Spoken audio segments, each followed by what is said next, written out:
What's up, film family? Welcome to the Film Room Podcast. My name is Scott. My name's Dion. And today we're doing the brand new Materialists, written, directed, and co-produced as well by Celine Song, who made a one other feature film that we're both really big fans of. And speaking of that, this is our 1 year anniversary. Congratulations, I guess, are in order to you and me, to us. Congratulations to ourselves. To ourselves. This is 1 year of the Film Room Podcast. So appreciate everybody who is listening, who has listened. If you've listened to every single one, you're an absolute OG. God bless. Yeah, I'm sure there's not many people who have, which is fair, you know, if you haven't seen every movie. But 1 year down, do you have anything to say? It's been a fun ride. I mean, it seems like we're this is like it's done. We're done, guys. This is 1 year. Yeah, spoiler alert. This is the last one. We're only a year was too much for us. No, it's a year and it's been a lot of fun, and I definitely felt the progress, like it's getting better and just being like easier, like flow wise and stuff like that, and like a little bit of the nerves, because it's not like there's no nerves in the sense of like us talking together because like we're friends. There's no nerves there, but I think it's more about just like doing this in general, and like feeling like, oh, like I don't want to make this take because maybe like people are gonna get upset that I have this, but then it's like it doesn't matter, you know what I mean? Yeah, like just more comfortable in just giving my opinion. Yeah, 100%. Because I definitely was thinking the same thing, especially early on. You're right. Like just as we continue to do it and as we continue to improve, get more comfortable, stuff like that.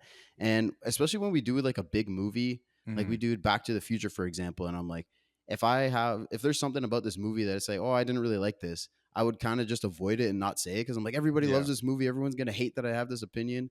But then I was also thinking, man, if we just make the same opinions as everybody else, this is going to be boring as hell. Like we got to come with our true thoughts, you know?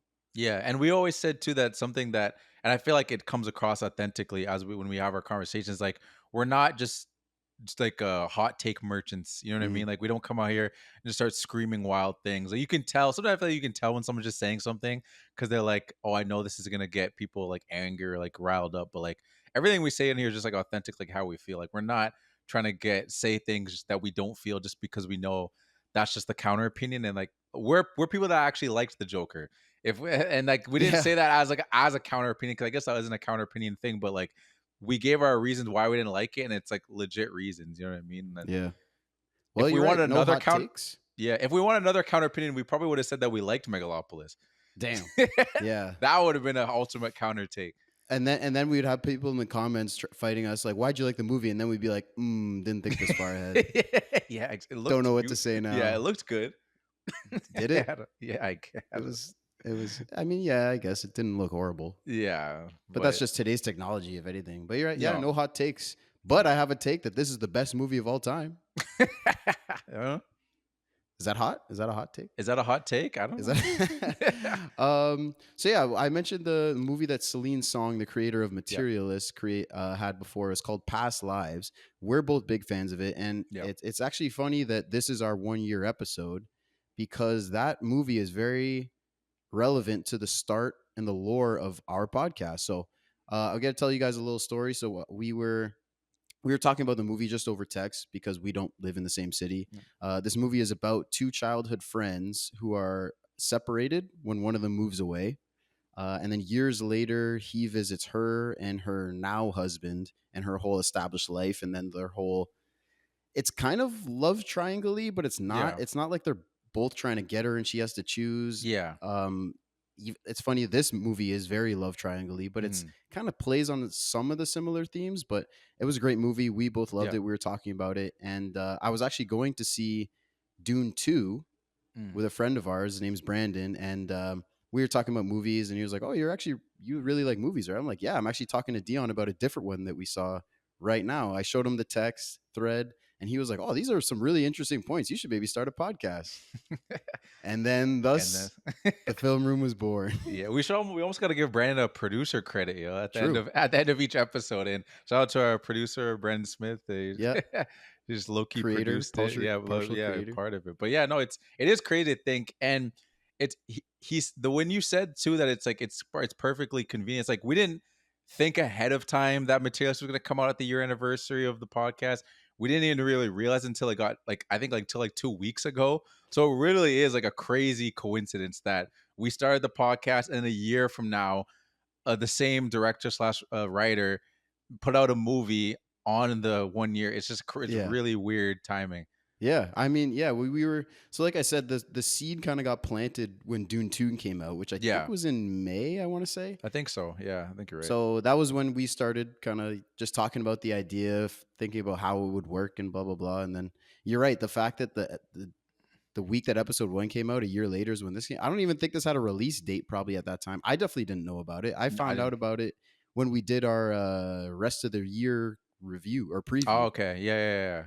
Oh, so that yeah, I didn't know about it until then either. Yeah. I knew she I'm had doing my another movie research for coming that. out, but yeah, but until we did that, I was like, oh, cool. Yeah, I didn't realize she had a movie coming out. I was like, oh, that's crazy. And then as it got closer, like I was saying, oh snap, it's right at the year. Just perfect. It's meant So to be. now we've both seen it. And what'd you think? Although I liked it. As far as like my theater experience, it was actually like a pretty good it's a packed theater. I guess it's Yeah, like it's a good like date night movie. So like for I was sure. I was kind of expecting, I was like, I see a lot of couples, and I think that's majority of the people I saw when it came in. I can't remember what it was rated. I think it was like 14A. There's probably some teenagers in there just because like rom-coms typically like chick flick. So I definitely say Hmm. there was more of a leaning towards like a female crowd in there. But I don't feel like the movie was like a movie that leaned only towards like humor for women in that sense. Like I feel like I was like, oh, I could get a lot of the jokes. It wasn't like inside baseball like woman jokes, you know what I mean?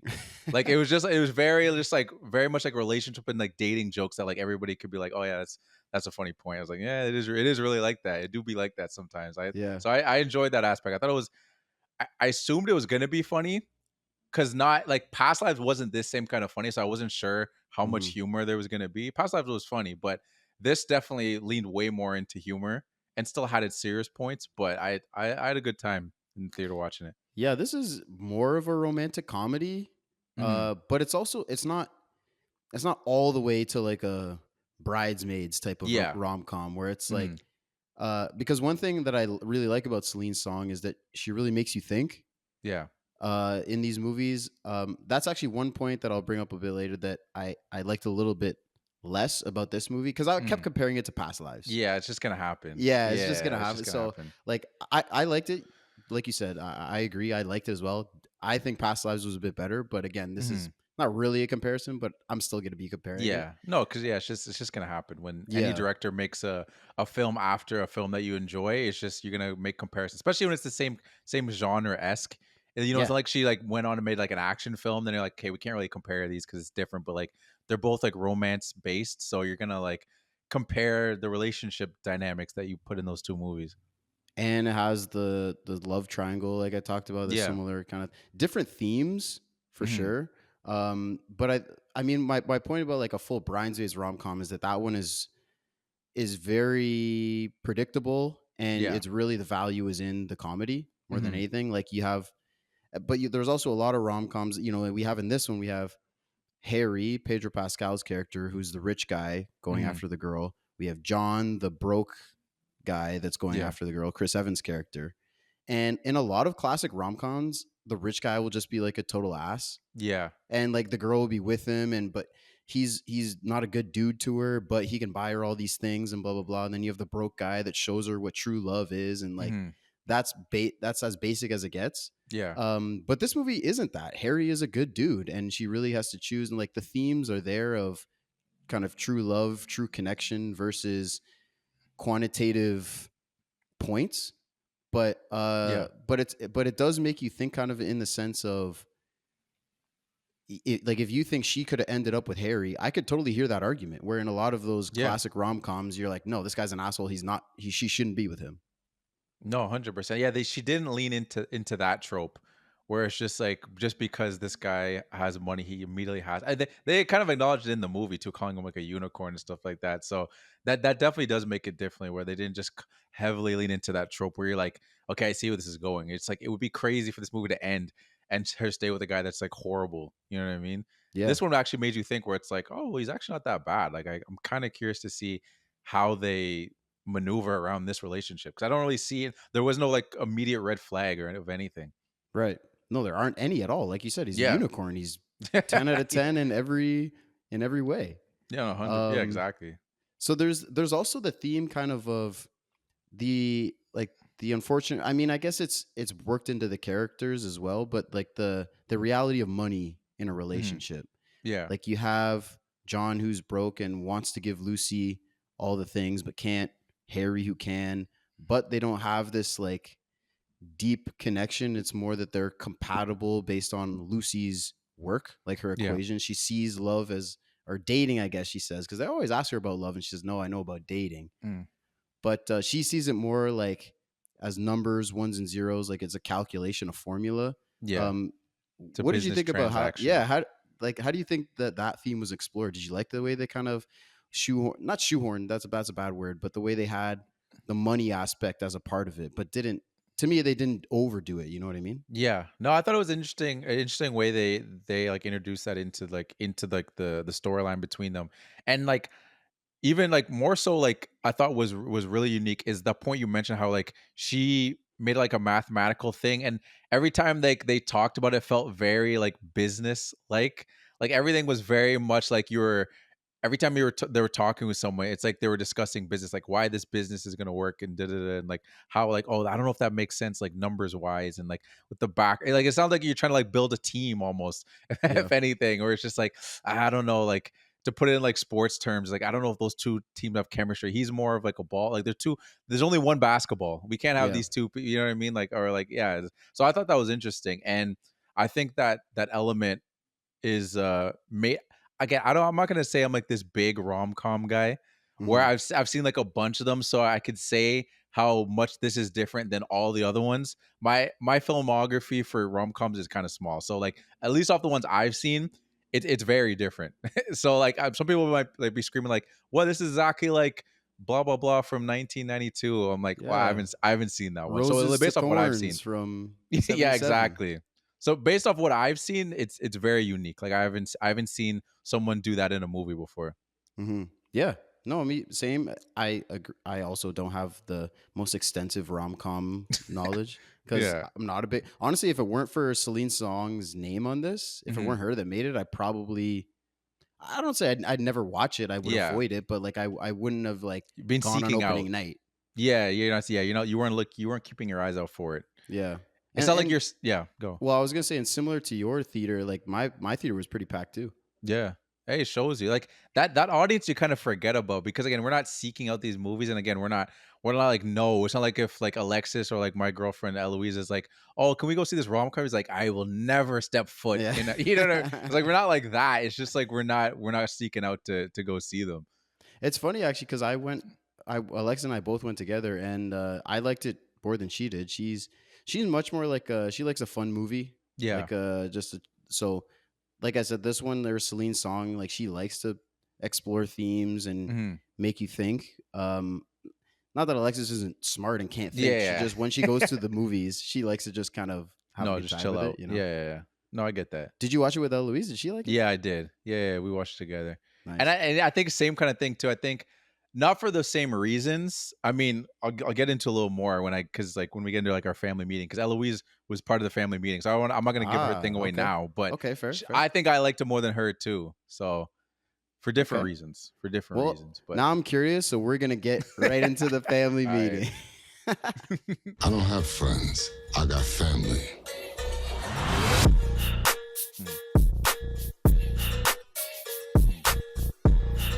Yes, that's right. It is time for the family meeting. So this is where we have the listeners, the film family, joining on the conversation, be part of the convo. This week on our Instagram story, I asked the question. What did I ask? Do you have high? I just asked, do you have high expectations for this? Because I had high expectations Yeah. based on Celine's song "Past Lives." We talked about that, so I was curious what other people said.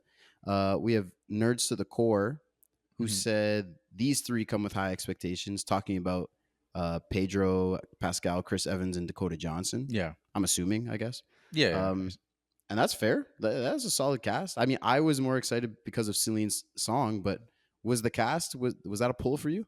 Well, when I saw when you initially talked about that movie on that episode, then you said we talked about who was in the movie. I was like, damn, it's a huge cast. Based off like past lives, I'm not too familiar if the cast in that was maybe well known. Like maybe they're pretty big like I don't actors think in definitely not South as big as Korea. these guys. Well, I just mean in South Korea. Like Oh, maybe they were big for like fair. the South Korean audience. So this for Yeah. them I was like, oh, now these two are in this movie.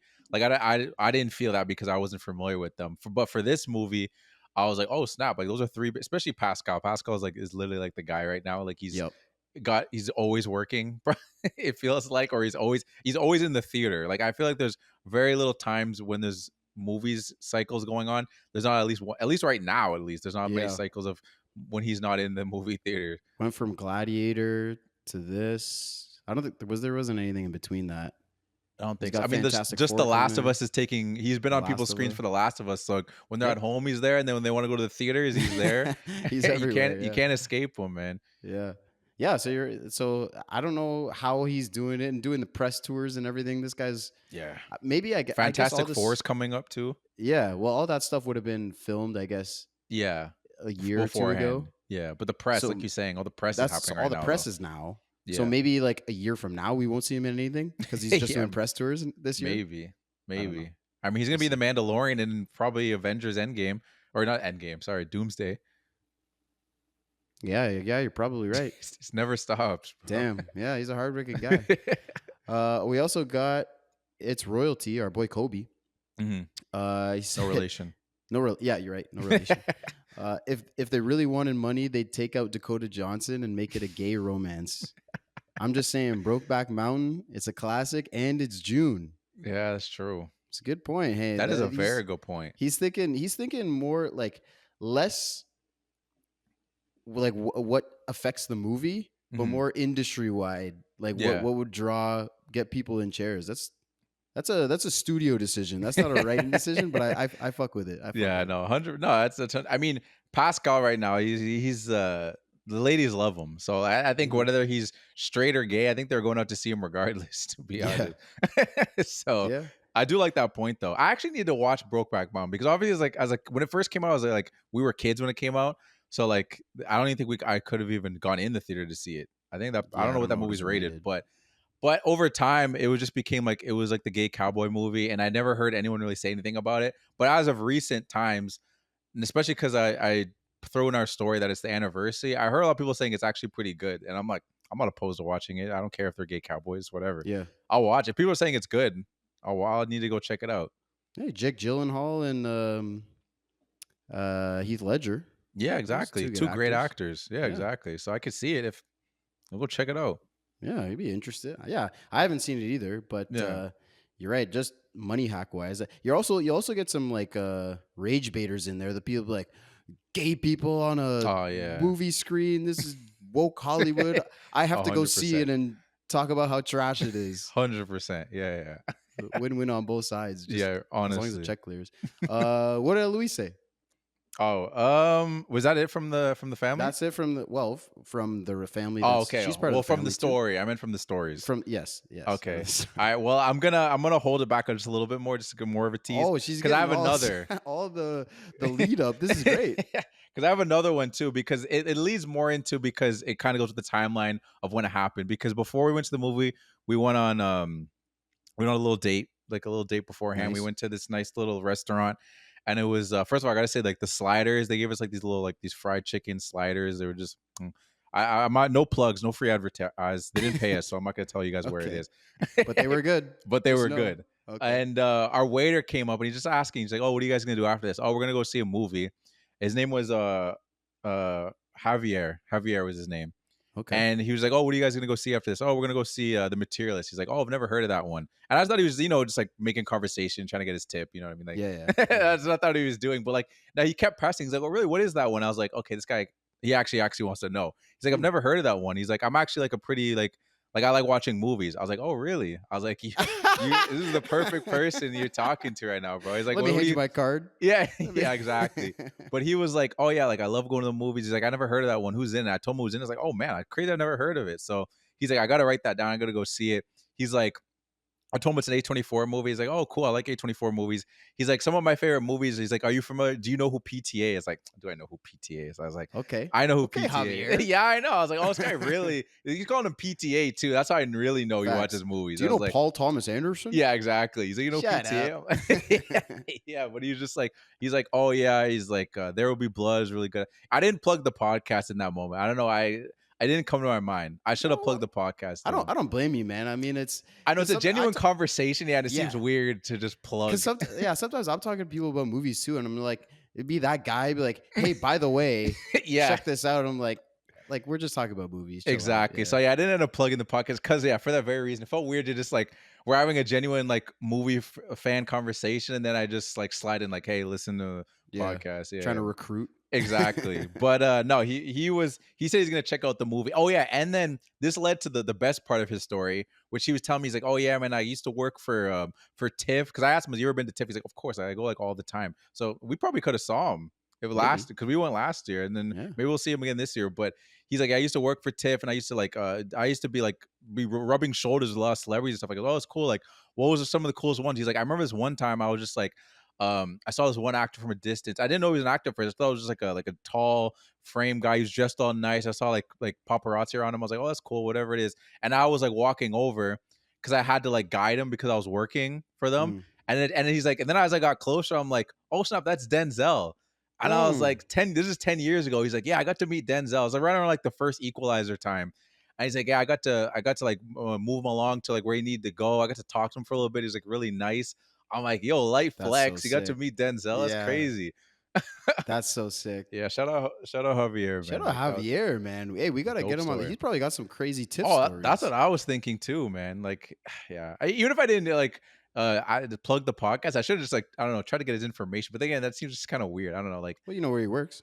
Yeah, I guess that's true. Yeah. No, that is a good point. Yeah. All I do is come back and be like, yo, dog, you gotta tell me one of those TIFF stories, man. And run me back some sliders. Yeah, exactly. But now, leading to the Eloise. Ooh, what did she say? This is gonna better bang, Eloise. This better be incredible. I know. The thing is, she was talking about is that she said this movie kind of led into some of the rom-com tropes, which she doesn't like, or just the concept of going back to your ex-boyfriend, which I was hearing her. I was like, apparently they did a lot in rom-coms. I think I've seen it a couple times, but usually it's the way you said, where it's just like maybe it's the ex and she's with a new guy, but he's a jerk, so then you go back to the other ex. But she was like, I didn't like it more so because of the way they had Pascal versus him.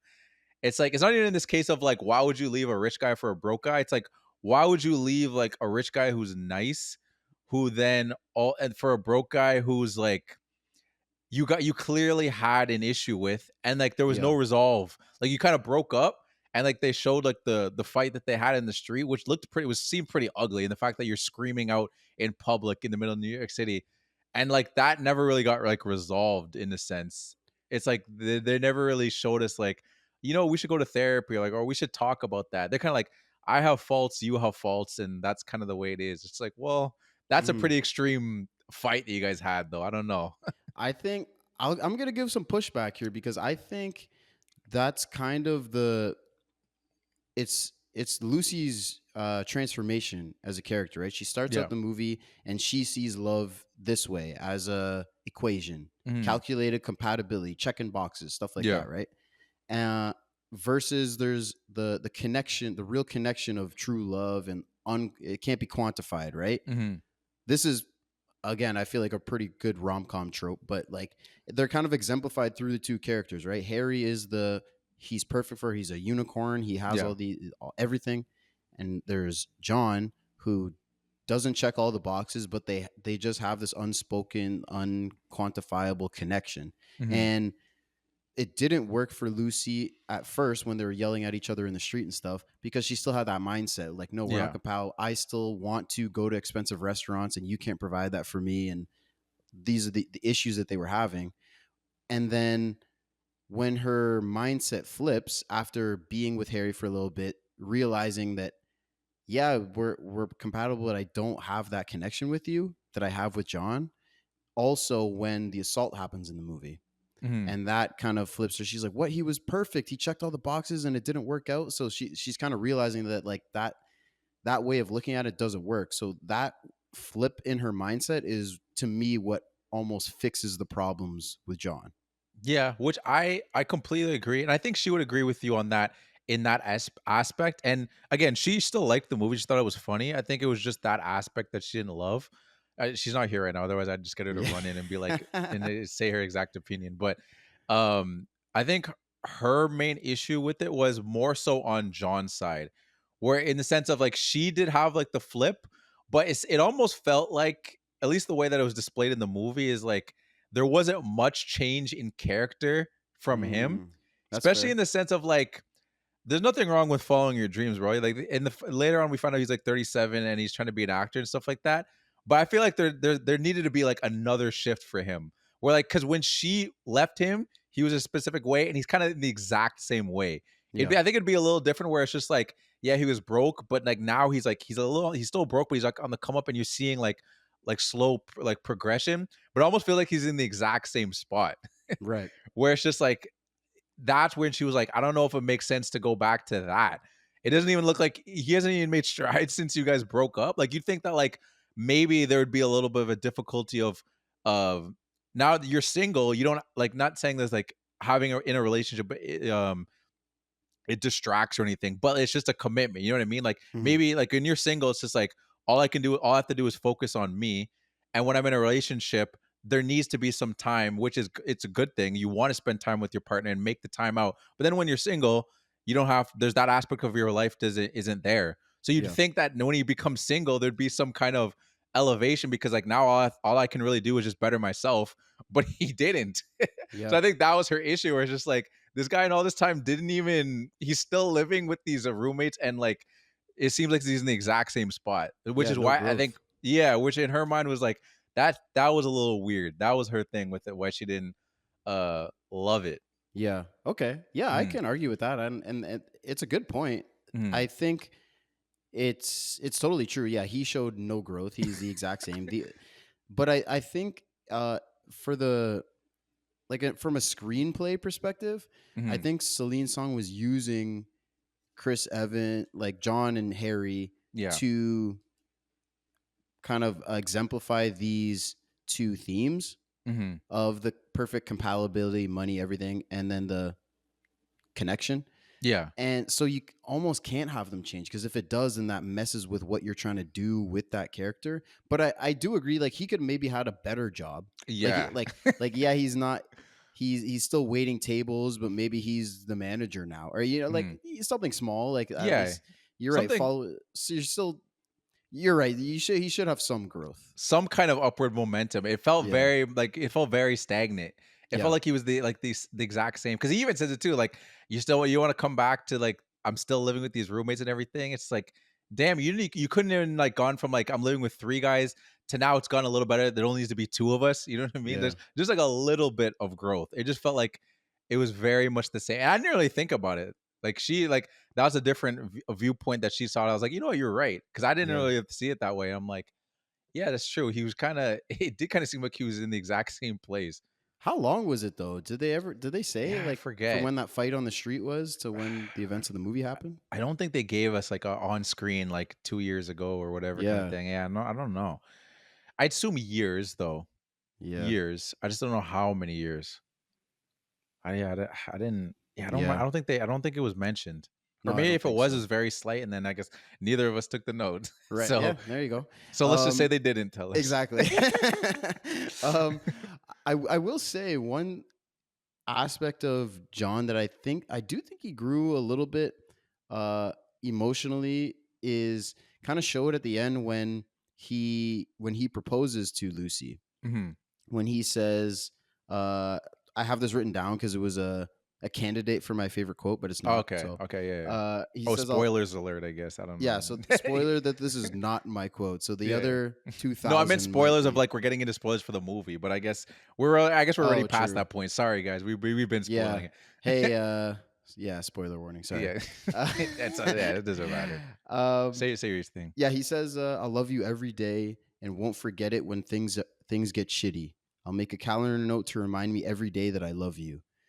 So because I think back to that fight when were having in the street was kind of a point on that where he's like, he's frustrated about this $25 parking, right? Yeah. And yes, I get that you're broke, but like you say, a relationship is a commitment. Mm-hmm. And it's not just a time commitment. There's finances involved in Yeah. that. There's, there's compromise. You have to do things for your partner that you wouldn't necessarily want to do, and vice versa. Mm-hmm. So something like that. Like, yeah, I get you're broke, but like on your 5th year anniversary with your girl, if you really love her, you can find $25 Yeah. to park the car. No, You know what I'm saying? yeah, 100%. So like it's in that sense, he's not saying like, yeah, I'm going to make more money, but to me, it's connected when he says, I'll love you every day. And when things get shitty because I'm broke, I'm not going to forget it like I used to.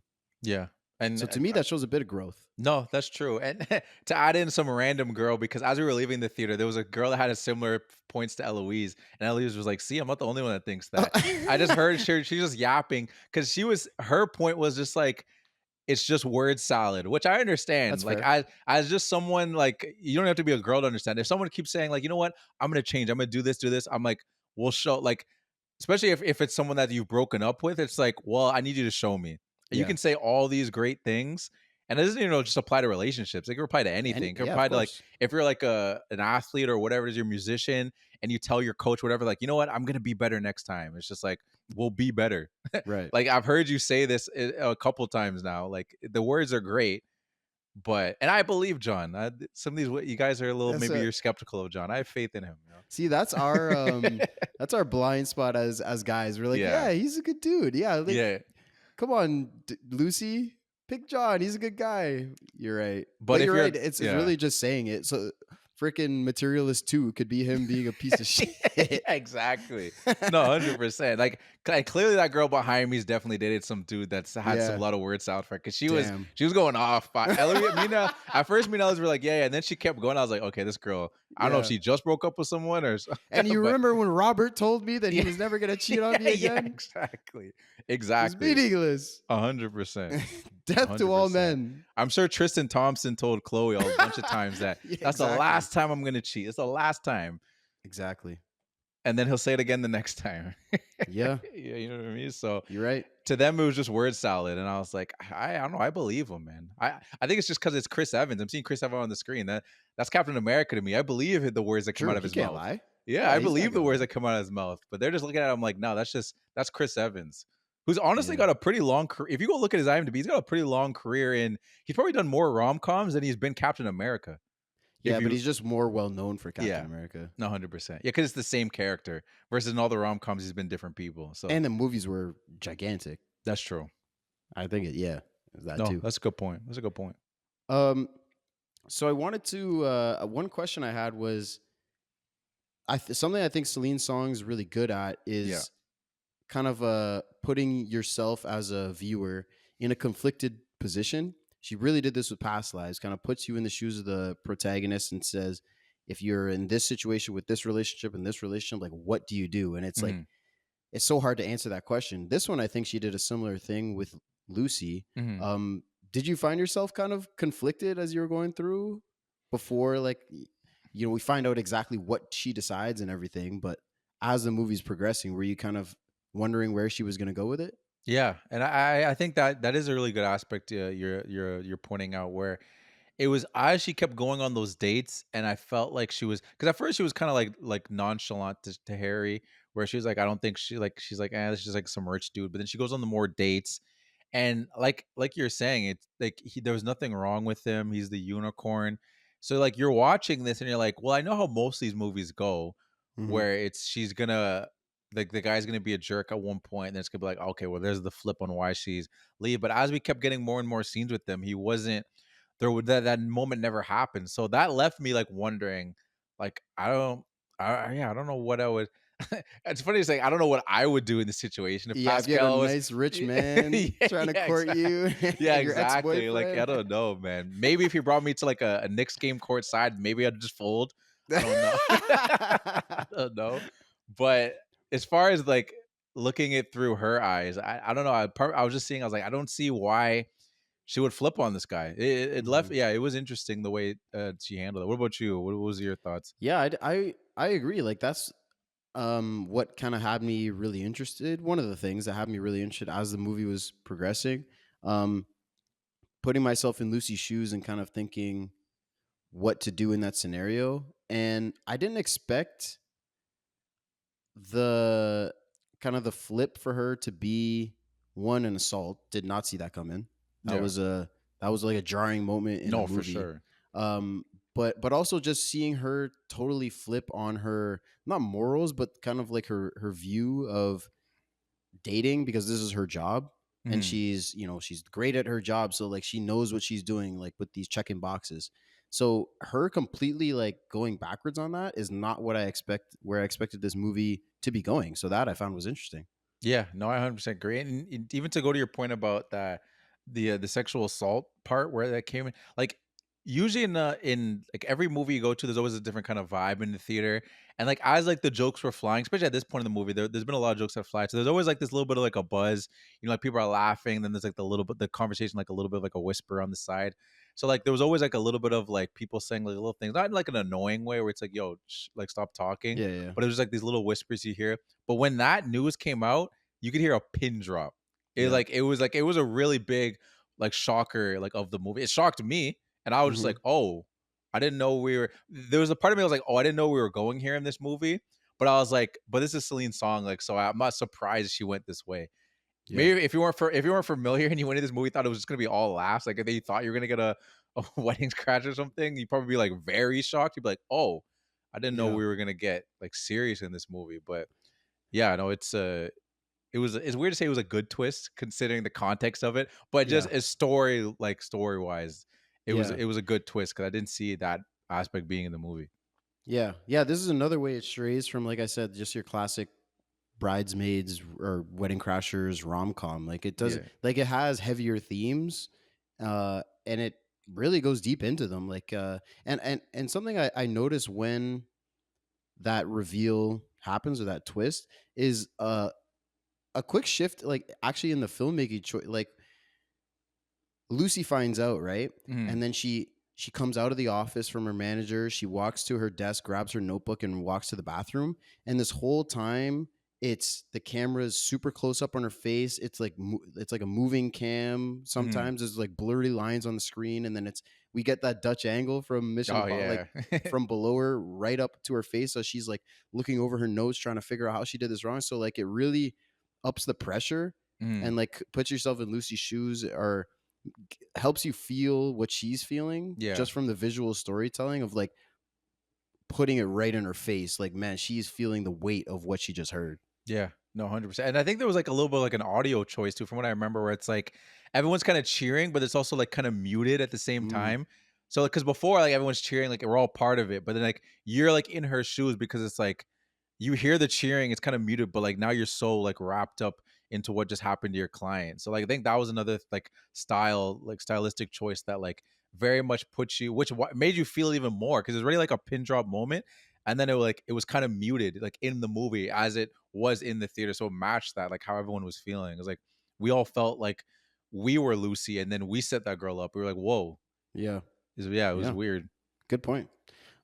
One question, or it's kind of a point and a question. So this is what I was talking about that I didn't like as much Mm, as what she did in Past Lives generally, is subtlety.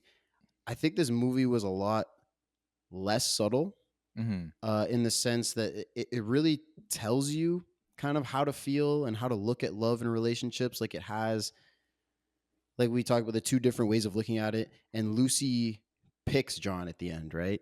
And she says, "No, I'm not doing that." Like she gets offered the promotion. She said, "Yeah, I'll think about it, but I don't know if she's gonna do that." Like, but at the end of the day, that would just be work. And yeah. she's really deciding to go with this path of genuine connection over checking boxes. Hmm. So to me, that's kind of the movie telling us which one's better. Hmm. Whereas it could have been completely not completely up in the air, but like it just, again, it's still the room for you to think. I think she did still leave room in there to think, because like I Yeah. said, if you made the argument that, yeah, Harry is the she should have gone with Harry because he checked all the boxes, like it's Hmm. just a better person for her. I could still accept that argument because he wasn't like an asshole and we could just like, no, he's not good. So she Yeah. still did leave room for you to think, but I think it was less subtle in that sense, which I didn't like as much. Yeah, I wonder if it's because just the again we're gonna constantly keep comparing it to Yeah. past lives, but I think it's the tonal difference between that movie and this movie. Like past lives had humor in it, but it's like the same way like other things, like if a Nolan movie has humor in it and it's like uh Oppenheimer or something, where it's like there might be a lot of humor in it, but it's not a humorous movie.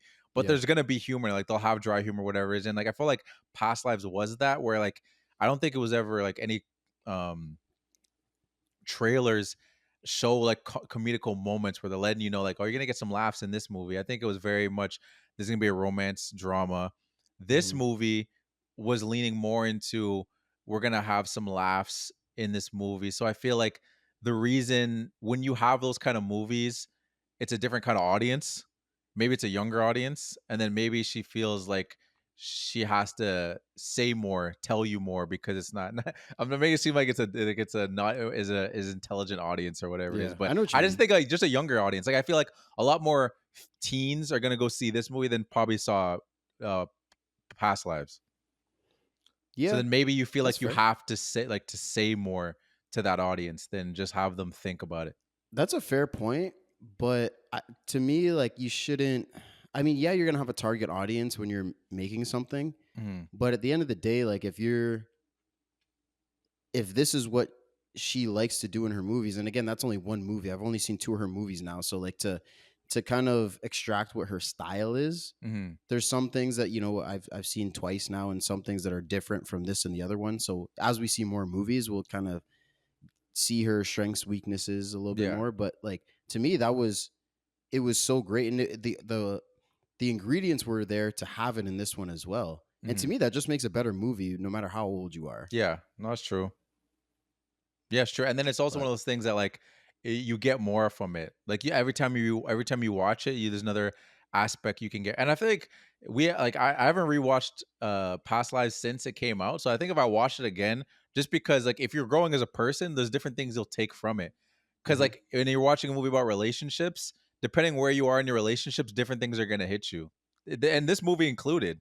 You know what I mean? There's so many different like jokes and different like serious moments that are happen within these relationships that like depending where you are in a relationship, then that might hit you more than different aspects of the movie. So I think that in that sense, this movie did that well. that's There's fair. so many different relationship dynamics and like feelings and tropes and jokes that hits different people. Unless you're John and you're the same person forever, Yeah, exactly. then you'll take the same thing from the movie every time. Exactly. No, 100%. You'll be like, I don't understand why they hate John so much. Like, Yeah, he's great. what's wrong with what he's doing, man? Yeah, she wanted to pay $25 for parking. Is she crazy? Get her out of here. Yeah, I don't know. So we were talking about the theme, and to me, I was saying like there was less subtlety, but Yeah. which did you have any other ones that really jumped out at you that thought were explored interestingly? You talked about kind of taking different things. So what did you take from this movie?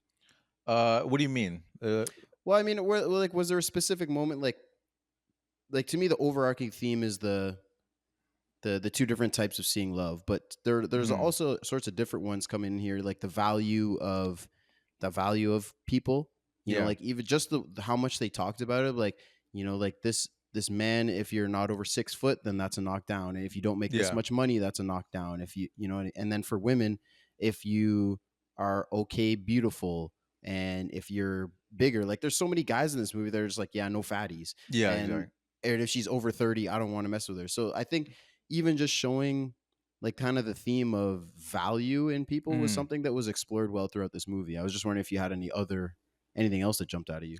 Yeah, I did like that aspect of it. I think like that aspect, it's one of those funny things. That's like the thing with comedy, right? It's like it every most no, I'll throw every joke has some truth to it, and that's why it's funny. You know what I mean? Like Yeah, if there's no truth to it or there's no like evidence of this ever happening or like that people know about, then you're not gonna laugh at it because it's like, oh, that's not funny because like that's just not true. it just yeah. Yeah, it's just not true. So like those elements were just funny too. It's because it's like these are elements that people maybe do look for and like maybe aspire to have within their relationships, and it also just becomes like this trope. And I think those got, at least in the last like maybe like 10, 15 years, with like the dating apps being a thing, it's definitely, I feel like society's got become more materialist in that sense. Like before it was just like, like if you like someone maybe from early ages, like high school and stuff, that which is probably still the same, because like you're around these people all the time. If you're gonna date someone, it's like you see them in class, talk to them, da da da.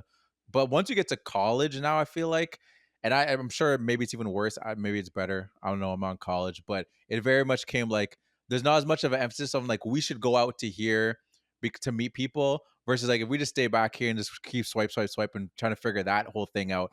And now it's become like a thing where it's like profiles, like, all right, how tall are you? Let me see some thirst traps or whatever it Yeah. is. You know what I mean? Like, where'd you go to school? Da-da-da. But like you already get like these profiles of these people before you even really get to know them. So like you already have this idea in your head, and like you're checking off these boxes that you want to get from people, versus like when you just see someone, you just go talk to them, then you figure it out like that way, and then you can maybe go a little deeper. Maybe they'll approach you, or like for certain people, it might be an easier approach for you just to go and approach someone, and then if you can make them laugh or whatever is there it is. But like now with that barrier of just like, no, if you're not this tall, make this much money, don't even talk to me. Yeah. Versus, so like I feel like that's interesting. How I think society's probably gotten leaned more into that aspect. It's probably more closer to how society is. You don't even have to be in a matchmaker service. Like that's just the way like online dating is, where it's just like you got to check these boxes. People have, they might not write them down, but they have these boxes that they're looking to be checked. Yeah, I think the movie does a good job of saying that, and also having a side on it. It's Mhm. interesting because I said that this movie's less subtle, and I didn't like that. Mhm. But as when it comes to this theme, I think like it's just correct to say that checking boxes and value in humans isn't only in materialistic things. Mhm. So for the movie to have a position on that, I'm totally okay with. Yeah. And to me, the way that they make this position known is kind of like the types of people that embody the both sides. So you have kind of Harry in that group, like Mhm. the first wedding that she goes to, right? For the woman that she's like, I want to marry this guy because he makes my sister jealous. Yeah. So this is one of her clients. So we're like, okay, this is a shallow woman. Mhm. And then all the other clients that come through, like I said, the guys that are like, I dated these young girls, 23, but I'm thinking Oh, someone yeah. older. Yeah, She's like, that I was a got a funny client scene. that's 36. He's like, ooh. Yeah. I Even was when she thinking went like to 20. even when you went to 31, he's like, Even 29's pushing it. yeah, exactly. I'm like, dog, that's crazy. Yeah, so that was funny. But again, so this is not a good dude. Yeah. Like this guy said, like, and then there's the other guy. It's like, yeah, I don't care what this girl's like. I just want her to be fit. Yeah. And then you have the girls that be like, I need him to be over 6 foot. He needs to make this much money. He needs Yeah. to have an interesting job. Like it's just these people aren't great people. Yeah. And when she goes to that first wedding, she's networking, right? She's Yeah. talking to people, she's passing out cards, this and that. And then when she goes, they go to the second wedding when she goes with John, total different flip. She's not recruiting, she's not talking to anybody. Yeah. I guess I don't know for sure, but she could have like Celine could have written it in that she recognizes someone at that wedding, like Yeah. from a past client. She doesn't have any of those clients. These are people that to me seem like they had more of a connection. Even though the couple at that wedding, it was an interracial couple. The Yeah. woman was taller, so I was like, okay, Yeah. True. they're clearly like showing the contrast. Mhm. So to me, the way that they're like, okay, these are the people that look at love this way. These are the people that look at love that way. Which one's shallow and shitty, and which one seems like a genuine connection? Yeah. No, it's a good point. And yeah, no, it is an interesting contrast too. I didn't really make that conscious of the weddings actually. That is a good point. How like how they showed it in that sense. I definitely noticed the difference in the weddings, but I think it's, now that you mention, it's definitely like a purposeful thing to show another wedding, because she didn't necessarily have to have them go off and then end up at a wedding. They could have Mm-hmm. just ended up at like a motel or something, or like any other place. So the fact that I was in there, now you're mentioning, it's a good point. Yeah, it definitely was showing that contrast. Yeah, this is something that I give Celine credit. It felt intentional, um, and Hmm. I love when I can just notice stuff like that from directors Yeah. that, because I mean, there's a lot of directors that like put very intentional, tiny little details that like if you're really looking at a movie, you can like pull stuff out of, Hmm. which is great for rewatches. But something like this, when you're just seeing for the first time in a theater and you can still kind of like draw those connections. I love when directors are able to work that out, but it's not so much in your face that like it's something that I noticed and you didn't. And then there's Yeah. definitely stuff that you noticed and I didn't. You know what I mean? Like I just love when, again, subtlety, Yeah. subtlety. No, 100%. I think there is shout out to that girl again. I should ask her name, yo. I should talk to her because I got more stealing a lot content. of content for I this got a lot guy. of content from her because she was even talking about how which I don't know if this doesn't. I feel like this wouldn't work. I mean, I shouldn't say it doesn't work. You can do anything in a movie and make it work. But she was kind of talking about like maybe another option would have been that she should have just stayed single and went to therapy. I think she said it kind of jokingly, but I'm like, that is like because at the end of the day, people go into rom-coms and they want to see two people get together. They want to see the kiss at the end. But Mhm. like to make it real life, because this movie went to real life in a lot of aspects. It got some serious tones. I don't know, like, I don't think there's anything wrong with it in the end of the day, she didn't end up with either of them, you know what I mean? Yeah. I don't know if people go to these movies to see that, so someone be like, you know, it's okay to be single, not for a life, and I guess you can be. If you wanna be single for life, you can do that.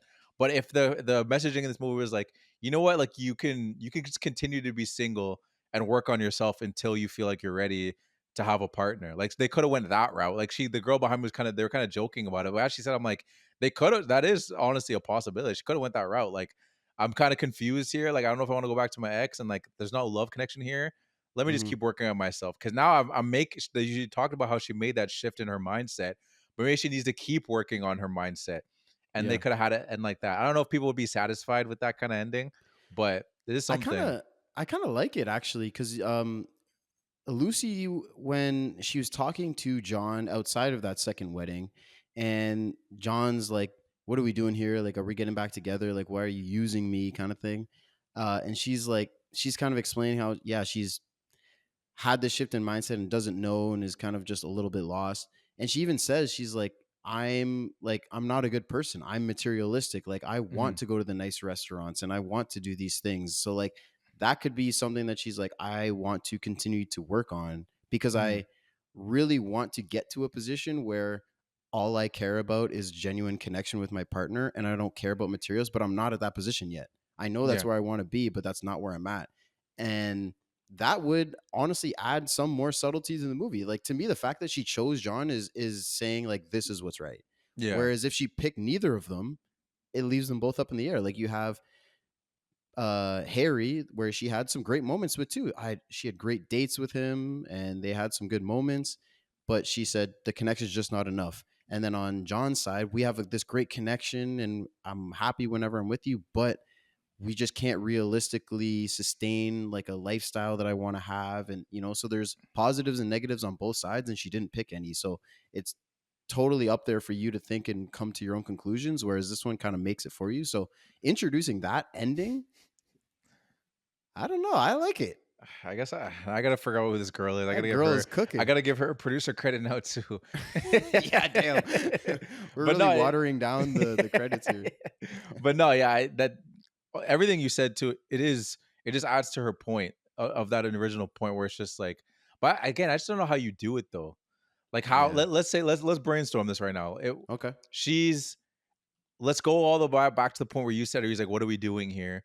Where from that point do we still do the thing when she goes to see Sophie. Sophie, or do we leave that out? I guess that's kind of a crucial part. Maybe that needs to Yeah. be in No, there. I think that should be in there. So then I at the guess. doorsteps, Yeah, it that's would when it have to be happens where there. does she say to him like, you know what, like I feel like I need to work on myself. Like, does it sound too corny? Like, how do you do it that doesn't sound like That's that true. sound like it's an ad for therapy? Even though it's not a bad thing to promote therapy, but how Yeah. does it not come across like, corny where it's like, hey, say no Yeah. to drugs, like, you Yeah, are where like she's maybe like, you should, yeah. I'm not sure, John, and I've heard a couple ads for better help. Yeah, exactly. So I might look into that.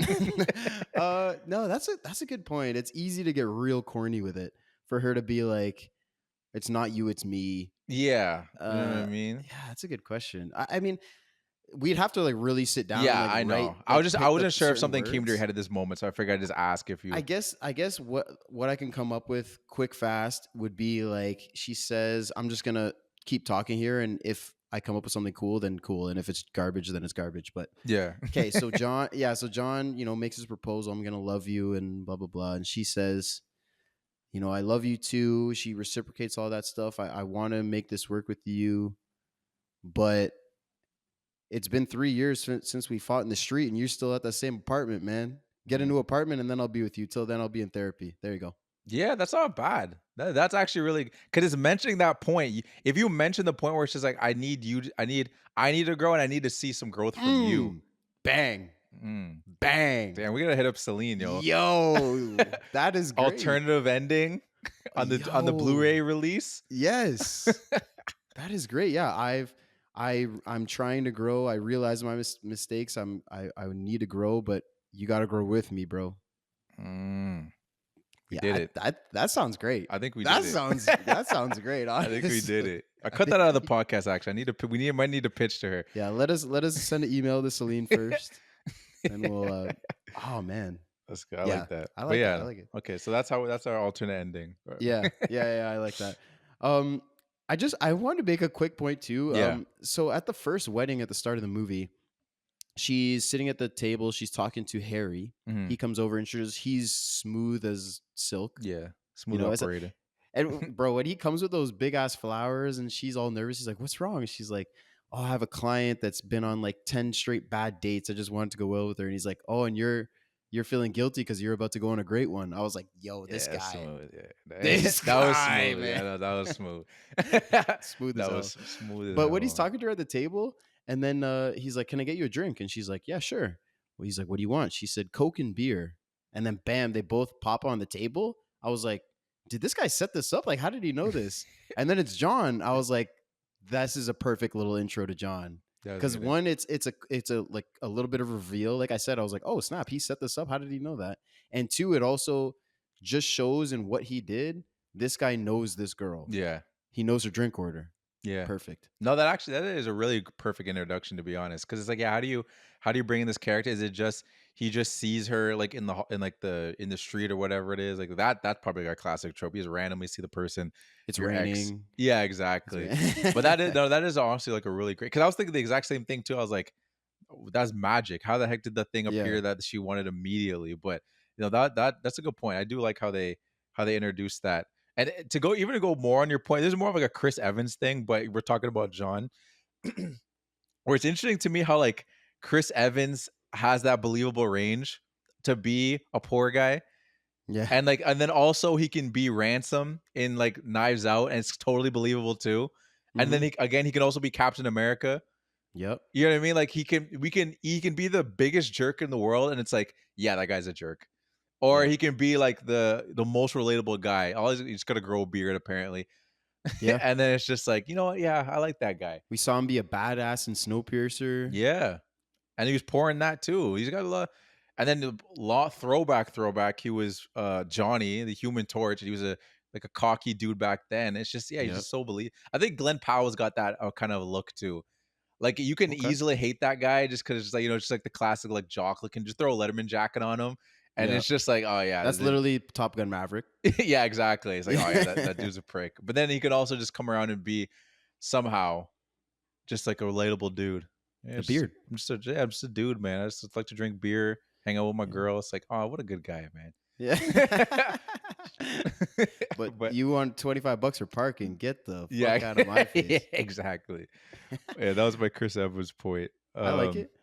I think I just wanted to shout out the long take in the restaurant. Actually, I think this is the date that we were talking about where Harry and her on a date, and he's saying, "Oh, you're guilty. You're about to have a good one." Then we have a long take of the both of them having the conversation about like the transaction of the relationship and all this stuff. It kind of lays out her viewpoint on love, and but I think it was such a great back and forth because it has Harry. Even though he sees it that way, I think it's also still a little bit different because she's like, it's a concrete equation, like this, if you're compatible, you're compatible. If you're not, you're not. To me, he sees like a little bit of the nuance because to him, he's like, the things that I like about you aren't material, even though they still are qualities of check. Like she's intelligent and she can keep up, she keeps up with him in every sense of the conversation. she's hardworking. Like these are still boxes that are being checked, Mm-hmm. but it's not like money, height, education, shit Yeah. like that. You know what I mean? So it's Mm-hmm. still similar, but not quite the same. Yeah. No, I agree. 100%. To me, I don't think this is like to go more on Harry and John, like the contrast of them. I don't think it's something that like that ruins the movie in the sense of where it's like it's such a wide gap. But I think at least for those people that I think that are skeptical, like the girl behind me and a little bit of Eloise, where Mm. it's like John didn't have to be not John, sorry, Harry didn't have to be that cliche of like, yeah, he's rich and then have to be like a really big jerk in a moment. I feel like it still could have worked if he wasn't perfect. Like he could have had a flaw. Harry? Yeah, Harry, Well, he yeah. did. He fixed it with money. Yeah, but I mean like an actual like personality flaw or something where it's just like, Yeah. oh, I don't really like that, but not necessarily like you're a huge jerk because of it, like you're like misogynistic or anything. You don't have to go that Okay. crazy with it. I think he just could have had like a different personality flaw. And then I also Here's feel what it like is. He's a what? neat freak. She Uh, goes and she messes up the sheets in the bed, and he's like, "Could you please fix that?" yeah. Like it's not It's like, something oh, he's a total yeah. asshole, but it's There's like, something a come on, little man. annoying. Yeah. Yeah. No, for sure. And I think with John, I don't think he had to be that broke. Mm. That was my thought when I was watching. I was like, I don't know if he needs to be 37, living with 3 roommates, and like, and also just the messy part of where I was saying it's like he's 37 and sure he's trying to relive out his dream of being an actor, which I always find funny when like someone's trying to be an actor in a movie because I'm always like, you guys, Yeah. everyone here is an actor. You're all actors Yeah. in a movie, and you're talking about it's very meta like that whenever they do that. I feel like they laugh about it probably on set. Yeah. Especially when it's someone like Chris Evans, who's like one of the biggest actors Well, it's ever. because pretty much everyone that's at that stage has been a struggling actor Yeah, before, so that's they can at true. least play off of that. No, true. But yeah, I know. I feel like he didn't have to be that struggling. I don't know. I feel like though, if he was like middle class, you know, like and Well, he not had a necessarily middle class. okay, Still struggling, but just not that struggling. okay, Like you can be you can be a struggling person and like just live alone. You know what I mean? To me, I feel like the layer of being 37 and having 3 roommates, that means it needs 3 of you to pay that rent. that's tough. That's what I'm saying. It's pretty tough, and the fact that like you're working as like a bus boy, but then you're also doing the other. You're still looking for other paid gigs, and it's still really not enough. Like it still seems like you're in a bad situation because like also it wasn't a nice apartment. No, It's not even the fact that it was small. Like oh, we're trying to make it's like it was looked like it was like messed up. yeah. So To that be was my fair, it's only. probably in Manhattan, Yeah, maybe. so the rent would be super high. But like, if he was still struggling, but a little bit less, would that really change anything? Like, why? Like, why do you think it's that? Like, why does it make? Is it does it resonate with you that much? Because to me it's the going back in the sense of like this is a really bad situation and it goes back to and he hasn't left this situation. There Mm-hmm. was no like clicking moment where it's like I need to really get my shit together. Like my girlfriend left me and now I'm single and like not saying that you can't be in the stage in your life and it's a bad thing, but there was no point when he was just like I really need to make this shift and I'm gonna move my word upwards because that's what I was saying. It would have been interesting if it was like when they saw the flashback as like, oh, they were really struggling before, and it's like, oh, well, at least he's made some improvement. That's why I'm like, it was this very low point where it's not like he's living on the street, but it's very low point, and I'm like, and she wants to go back to that, Yeah, which what that's to me why it was more of an issue where it was just like, oh, okay, dude's struggling, man, like give him a chance, like he's trying to work his way up, but to me, like she had him so low, but I was just like, yeah, I don't know, maybe he's kind of a bum, I don't know. so it is the growth. Huh? So it's the growth It is thing. the So you growth agree with thing. Eloise? Okay. Yeah, I think it is a little. Maybe she skewed me and she was in my Yeah. ear as we were making our way back home. Yeah. So You better not be in the same apartment, Dion, yeah, exactly. in 2 years from now, Yeah, or I else don't she's know. out of there. But that, yeah, that So was my only thing with well, that. nah, yeah, I don't blame you. I mean, you're right. The growth thing, yeah, I can't argue with the growth thing. That we talked about. So yeah, the leg surgery. So Yeah, she notices like the scars on his legs. yeah. That was kind of a weird way to do that. I Mm, feel like there could have been maybe a better way for her to find out mm. like scars on the legs, and she just immediately knows what that is. But anyway, he Well, it gets was up talked like about earlier in the movie, though. At least you're right. so Yeah. there So was. for us, we understood what it Yeah, was, but I mean for her, it just I don't know. That's kind of weird. yeah. But he gets up, yeah, puts his pants on, he's all embarrassed, and then they have this scene where they kind of like break up with each other. This was a heavy scene. I'm sure you have. What'd you think of it? Yeah, no, I agree too. And it's interesting you say like the way they got into it too, because the way they got into it, my mind wasn't think like I don't know about you. Were you thinking that oh he has the scars from that? No. Yeah, exactly. So like the way they went into it, I think it was almost like a funny comedic choice because they made it seem so much more serious. My mind went to like some dark thing because the way he moved, I'm like, oh snap, did he get like beat as a child or something? Like this is like a terrible accident where like maybe he had like another sibling and they passed away or something. Like, oh man, it's about to get heavy. And then like they get really serious about like, yeah, man, like I got the surgery. I'm just like, I just break, or I'm just And like, then oh he's like crouching down in yeah, front of her. Like, yeah, I would have exactly. been of this tall. Would Yeah, you have still been with me? exactly. Which is it's interesting how you said it was like it was a heavy scene, but like the way they played around with the humor also I think worked really well in there where like it didn't again it didn't try to feel like it was like a teaching moment of like this is like of morals and stuff like that where like they still made you Subtlety. yeah exactly the subtlety where I enjoyed it like I thought it was um well done for that reason like what was something that stood out to you from that scene that you I thought was think you're impactful. like the mix of uh like a heavy storytelling moment, like one your Hmm. two of your main characters are breaking up, so this is a very important scene story wise. The way that she mixed in humor with the entering it like thinking, oh my god, what happened to this guy? Hmm. Oh, it's just like a surgery. And then they get kind of light with it, and then they go back into like the depth where she again they're talking about it as a partnership Hmm. where she's like, you don't love me. Like, Yeah. yes, we're super compatible, but like you don't love me and I don't love you. Hmm. Um and he's like, but we're perfect. I'm smart, you're smart, I have money, and you want like this. Like he's accepting of it, but he kind of Hmm. gives a little bit of pushback, just saying like this. I thought this is what you do. Yeah. You know, like we're checking all the boxes are checked. Like, what are Hmm. you even talking about here? You know Yeah. what I mean? So to me, it's great. It makes sense that he would have that response where he's like, I thought that's what this was. I thought this is who you are. And then she's like, no, like, and again, because things changed. But yeah, I thought it was a great scene, the way that everything was mixed in and worked well. Yeah, no, I Thought it was agree. worth mentioning. I agree, and then it actually brings me back to it perfectly ties into a point that I had in which I agree with everything you said of why it's such an impactful scene because it's it definitely without just like straight up saying it is talking about how just like there needs to be this connection. You know what I mean? Like at the end of the day, whether you're on your date, you're swiping apps or whatever the app is you're using, they might check all your boxes, but then you might get there and there's actually no connection. It's like they have all the things, like the maybe the material things or the visual things, but just like I don't really like this person. Like I don't Mm, want to really hang out with them. Like maybe like I like the things they can get me and the things they could do for them, but there's no point in me that actually just wants to like sit down and not actually do like it's one thing if we go to like this fancy dinner, like, oh, I'm excited to go to this fancy dinner, excited to go to this game, but like the idea of just like sitting on a couch and not doing something, like, are you okay with just like sitting on a couch and just like talking or doing something like not as like stimulating, where it's just like something chill, like, oh, let's just do a puzzle, whatever. It's just like, oh man, like, no, we got to do something. 'Cause I yeah, don't actually like want to just like sit and I don't talk want to with hang you. out with you. Yeah, like Yeah. I don't like the things, I don't want to talk about the things that you like or whatever it is. Like, we don't, I like the things that you bring to this relationship, but I don't actually really. And then in that moment, you realize, I'm like, oh yeah, that's a pretty touching point. And there was I can't remember who said it in the movie, and this was almost my quote, but I didn't remember who said it. But it was a woman in late early in the movie.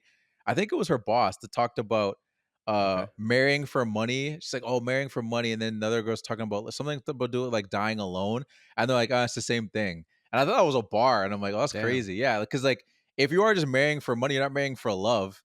And like and if like the whole point of like not dying alone is like, oh, I want to like spend it with someone, I want to love someone. But if you're marrying someone for money, you don't love them, so it's like there's no difference than marrying someone for money that you don't love and then just being by yourself. It's like, they're like same thing. I thought that was kind of like a nice bar. Emotionally, you're right. It is the same thing because you don't have like a partner to go through life with that you want Yeah, to share experiences with. But yeah, you're dying alone, but in a gold casket. So yeah, I guess, but it's does it not the make it same better thing. though, in the Yes, sense because yes, it over does. time, no, but over time, You'd rather die alone with no money or die alone with money, which well, is better? who says if you're dying alone you have no money though? There's nothing that says that if you're Well, dying alone you if have no you're money. marrying for money, I'm assuming that means you don't have a shitload of money. I guess, but I feel like it's not only people that are like I'm not I'm saying sure you're there's definitely broke, middle. but Yeah, like yeah, you yeah, could yeah. Yeah, would you rather die alone middle class or die alone rich? I guess, but I'm just thinking like the quality of life. Because if you're literally, if your whole thing's like, I just need to marry for money and like I only need to really like this guy, that really like, if you end up spending, if you're lucky, 20, 30 years with them, is not going to be a great life. So I don't know if you dying in a golden casket is going to be like, you know what? I died in a golden casket. So that was worth the miserable 20 years. Yeah. All right. I don't know. Fair enough. Fair enough. I just like that quote. I thought it was Yeah. funny. I've No, never heard someone that say is a that. good one. Dying alone. Yeah. Again, that makes you think, man. Celine Song, she knows what she's doing. She made a Does. movie or two. Um, Yeah, too. one one question I had was the beginning and the end of the movie with like the cavemen. Oh, yeah. What'd you think of that? At first, I didn't. I thought I was like, okay, this seems like a very artsy thing way to start a movie. I didn't know Yeah. if we were ever gonna come back to it, and then we ended up coming back to it because she talks about how she had a dream of it. So I was like, Mhm. oh, so that original thing was that her dream? We didn't see her like wake up, and then I guess we did kind of see her wake Did we up. see? We Do saw her we? start her day, but You're it right. didn't feel like a, oh man, like I had the dream again Yeah. like No, moment. I don't think that's what it was. Yeah. Yeah, it definitely wasn't that. So it made more, as the movie wrapped up, I accepted it more. But when it first happened, I was like, why? Like that just seems like a cute little artsy thing to put in a movie, which I Yeah. don't mind sometimes if it has some impact on the movie. I just had to wait and see that there Yeah. was a connection to it, which yeah, I didn't mind it. But first seeing it, I was just like, okay, that's cute. You're showing the first Yeah. ever couple, I guess, or the first ever Hon- marriage. yeah, I mean, honestly, when it first started, I was like, we're in the right movie, right? I was like, what the heck? Why? Who is this caveman? What the hell's going on here? um, but and then when it comes back, so yeah, kind of, it definitely pushes the theme of the connection, Yeah. because if you think about it, at that time, Mhm. there was no pre-established social norm of Yeah. attraction. There were no boxes to check. There was no Mhm. this guy makes this much money. That's not a thing. Mhm. This guy's this tall. I guess that's hardwired into our biological like attraction. You know, you'd Yeah. see a big guy as a girl and be like, oh, he can protect me from physical threats, Mhm. stuff like that. But at the end of the day, like choosing a partner is just the root of love, Mhm. and it's purely based on that unquantifiable connection. So Yeah. to me it's like this is what love is at a time where there were no check boxes. Nobody cared about someone being tall or short or having money or being fat or being ugly. Yeah. Like that wasn't a thing. So love has always existed from that point because there is this instinctual thing that is attached to it. Yeah. No, 100%. And that brings me back to the quote that girl said too, like when like the bride that didn't want to get married, she's like, I chose to do this. I'm like, I'm not bringing together two kingdoms like that made me laugh. That was pretty funny Yeah. when she said that. But no, like to go to your point though, it definitely was a needed thing with the context of the whole movie. Because as just an opener, it just, Right. like you said, it's like, am I in the right movie? Like, what are we doing? Like, I know this is a movie about relationships, but like, I don't understand. But with the whole context of the movie, it makes sense.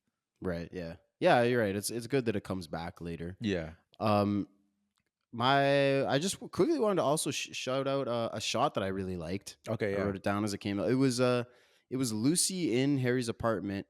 Like the next morning after they hook up for the first time, he leaves to go to work. Mm. So she's sitting in his apartment by herself. She's sitting on the couch and she's like calling her clients, and then behind Oh. her is the bookshelf of like mixed match levels, and there's Mhm. books and vases and a bunch of stuff. I just thought it looked cool. Yeah, no, I mean that's that. Yeah, that I was thinking about that too. The cinematography in this movie is like outstanding, and like the past lives was shot beautifully too. Like we talked about a lot of like the aspects of the movie. Well, we didn't talk a lot about the aspects of the movie we liked, but the main aspects of the past lives that we liked and kind of what it was about. But if you're just someone that appreciates cinematography alone, well, I shouldn't say alone, but if you're someone that appreciates cinematography, Watch a movie yeah, on mute. Doesn't even yeah, matter. exactly. I was just gonna say, just alone, just what? Turn off the. Yeah, you don't even need to just watch it. But you know, this movie that I 100% remember that shot too. Like it's ingrained in my mind when I saw it Yeah. because it was very much like a.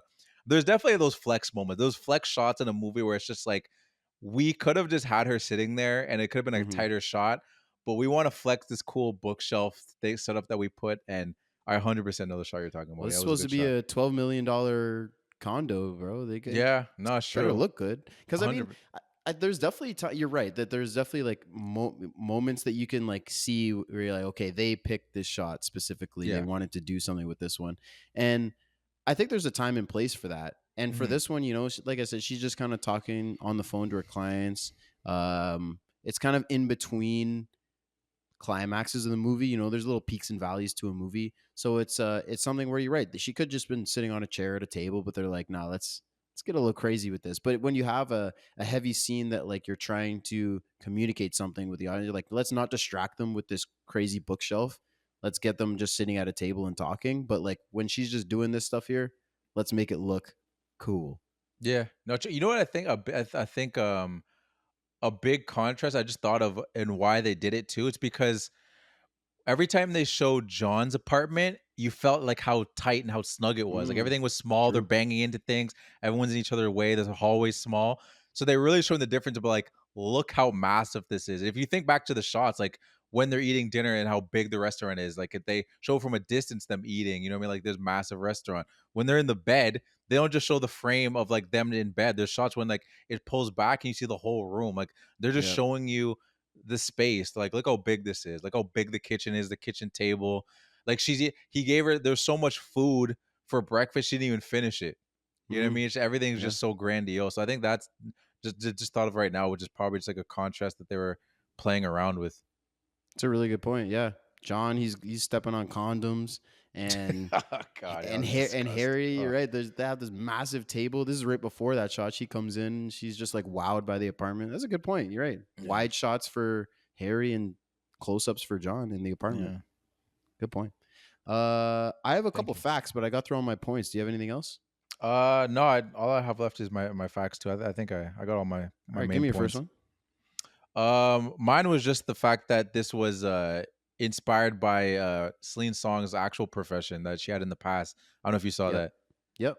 Yeah, so apparently she used to be what's it called, a matchmaker back in her day, and she said in her own words that it was kind of like being like a stock market trader, and a lot of this was kind of like a reflection of her own experiences. It's almost like an autobiography to a certain extent. Like she didn't go through the exact same dynamics, but a lot of the feelings that um why am I forgetting her name now? Lucy. Lucy? A lot of the feelings that Lucy felt are similar feelings how she felt like as she was working that job. So I thought that was interesting because I didn't know that going in. So it's interesting to see how she had that that approach to the character, because we were That talking earlier about experience. how I've never seen it displayed like that in a movie, and just off her personal experience. I thought that was interesting.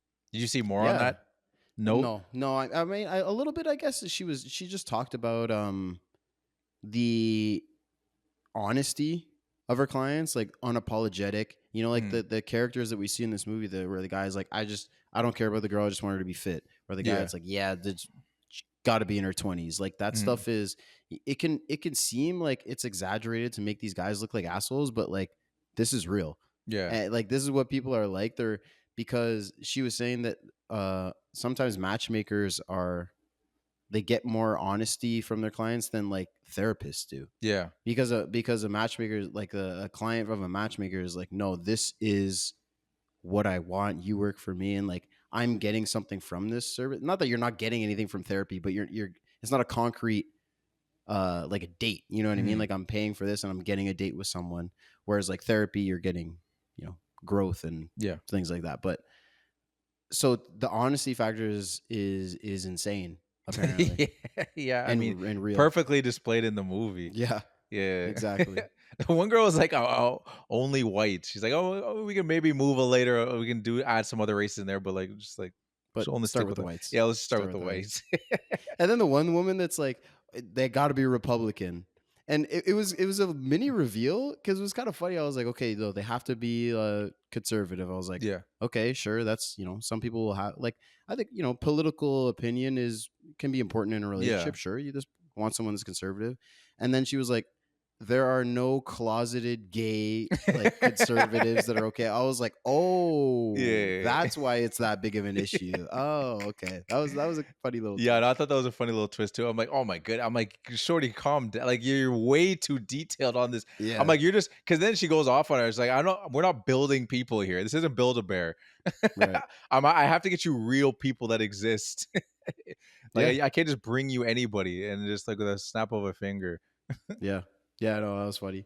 Um, I think that's funny too. Actually, that not funny, but Celine, you always say write what you know, Yeah. and so this is something she was a matchmaker, so she knows. And if you think about past lives, she is Korean. I don't know. I don't think she was like was separated from a friend early on, but Mhm. I don't know if she had that story was true. But I do know kind of like even the tension that's created from like an American versus a Korean and just like the language barrier and like Yeah. little things like that is stuff that she would know as well. So this is what she does. No, for sure. Yeah, you gotta go off your own experiences to a certain extent. Obviously, if you're like this, you can follow a book and stuff, so then you stay true to that kind of stuff. But like when you're working with a story like this, and you can kind of tap into things that where it's just gonna be authentic. People can't be like, oh, like that's not really how it goes. It's like she's like, this is my life. This is what I experienced. So like Yeah, you may think it's unauthentic, but like this is my personal experience. So you can't debate it. You might not like it, but you can't debate how authentic it is. it's kind of a bar. Yeah. Thank you. You might not like it, but you can't debate it. Yeah. That's kind of tough. I got one. So her Celine Song, her husband Justin Kuritzkis. Okay. I'll I'm take definitely butchering that. He directed Challengers, Oh, okay. and so her first two movies and Challengers, they're all love triangles. Oh, wait, that's her husband? Apparently, yeah. Oh, snap. Yeah, no, wait, what was his name again? Justin I'm making Kuritz. you Yeah. struggle again. His name's Justin. Okay, yeah. No, that's interesting. I didn't know that was her husband. They're all love triangles. Do they have a third in their Oh, relationship? the writer. maybe, He that wrote. they- He wrote. He wrote. Oh, did he? Oh, he did. Oh, Yeah, sorry. because I was thinking, I was like, did he direct that? I swear it was freaking Luca that directed that. Oh, Yeah. my apologies. No, it's all Ruined good. I was just trying to make sure like I wasn't going crazy here. Yeah. No, But no, he was the writer for Challenges. He still worked on Okay. it. It's still a big part of it. He wrote a love triangle. So that is interesting. Like they both love writing about yeah. the So relationship. if you're polyamorous and are attracted to Celine Song, you might have a chance. Yeah, Hit apparently. her up. Maybe that's their personal life. I'm not going to talk about that, Yeah. but you never know. Now I'm kind of curious. What's her boyfriend? Is he a white dude? Because then it kind of goes into the even more of the aspects of past lives. Mm, But he true. is. Okay, so it makes sense. So maybe Okay. that maybe it is a lot more closer than actually it is. Maybe there Maybe. was. We're gonna have to interview her. Like Yeah. after every podcast we say we're gonna have to interview Yeah. the person. It'll happen. 100%. Maybe she'll No, be a TIFF. I don't know. I mean, she just has Yeah. a movie come out, so I don't know why she'd be a TIFF. But supporting a friend, I don't know. Supporting us. We're gonna interview her. We gotta tell We're her. gonna We interview her. we have. She's actually probably got to be the top of the list because she's part of the reason we started the podcast. So Exactly. Yeah, So- we'll tell her that story. We'll give her our alternate ending Yeah, for exactly. Materialists, and it'll be great. Exactly. She might hate that or like it. I'm not. I can't imagine a lot of people like But to she hear. can't argue with it. I can't imagine a lot of people like, hey, this is how you should end your movie. Yeah, true. Can't imagine a lot of people like that. But we won't start with that. We'll praise her. Hi, And- Celine. Welcome to the podcast. Thanks for joining. So the ending of Materialist, Yeah, right out the jump. didn't love it. Video call ends. Oh, I think her. Oh, okay. I got one more. Yeah. John's play Mhm. that he does in the movie called Tom and Eliza. There's a poster kind of when they're standing outside. It says Tom and Eliza by Celine Song, Mhm. and I wrote that down. I was like, oh, I want to check that out. Is that so? It is a real play that she wrote in 2016. Oh, really? Yeah, it's about a couple Mhm. who chronicle their entire relationship in a very blunt and dry back and forth. You know, he's sitting in the chair and he's like, Tom's mother and father made love. Tom was born. Yeah. And it's kind of just like that, like talking about the relationship. Yeah. So it's a real play. Interesting. Hey, just throw your little stuff in there, yo. Yeah. That's interesting. That is really cool. You can find it somewhere. Like it got performed, and you could. Yeah. Oh, interesting. I didn't read the whole thing, but yeah. It's interesting. She Tom and really Eliza. loves her relationship. Yeah, like stories, man. Like she's yeah, she's you're gonna right. lean into that.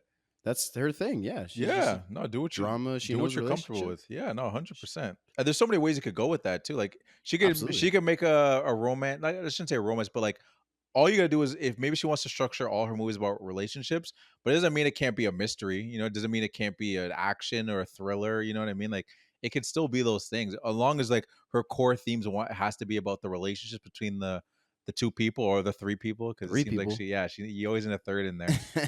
You always in a Yeah, third in you're there. gonna have it's gonna be a man and a wife, and they're gonna lose a child. Hmm. So it's gonna be how their relationship kind of tension would obviously come from that, and how they work through that. And then the third is the investigator. And the wife's getting hots for the investigator Yeah.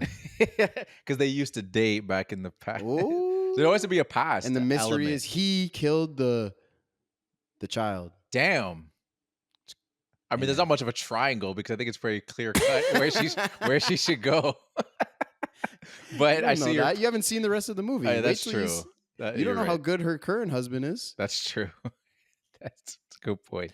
Do you have anything else? Do you have one more? No, Maybe? that's it. That's it. Well, let's get into the Let's filmies get then. into the filmies.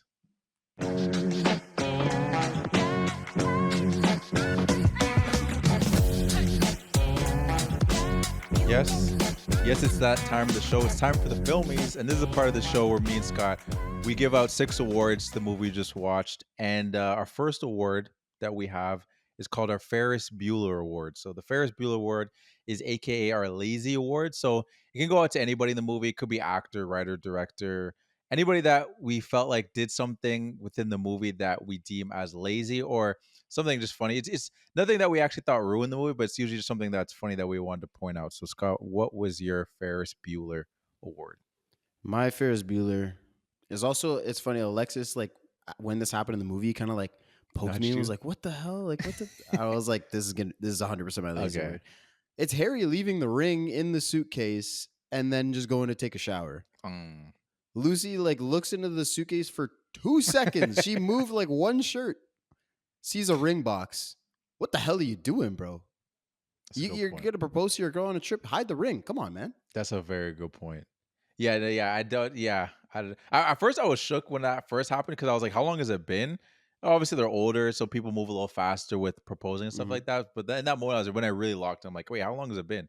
But no, that's a good point. Like literally, like it wasn't even like you could have at least done the subtle thing of just moving off the bed, out of Yeah, sight, out of mind, because then she wouldn't even think to even look in your bag. But it's she's lying there, it's on the bed, so it's like, okay, let me look at this thing, and then you'll notice something popping up. You're like, wait, what is that? And then, yeah.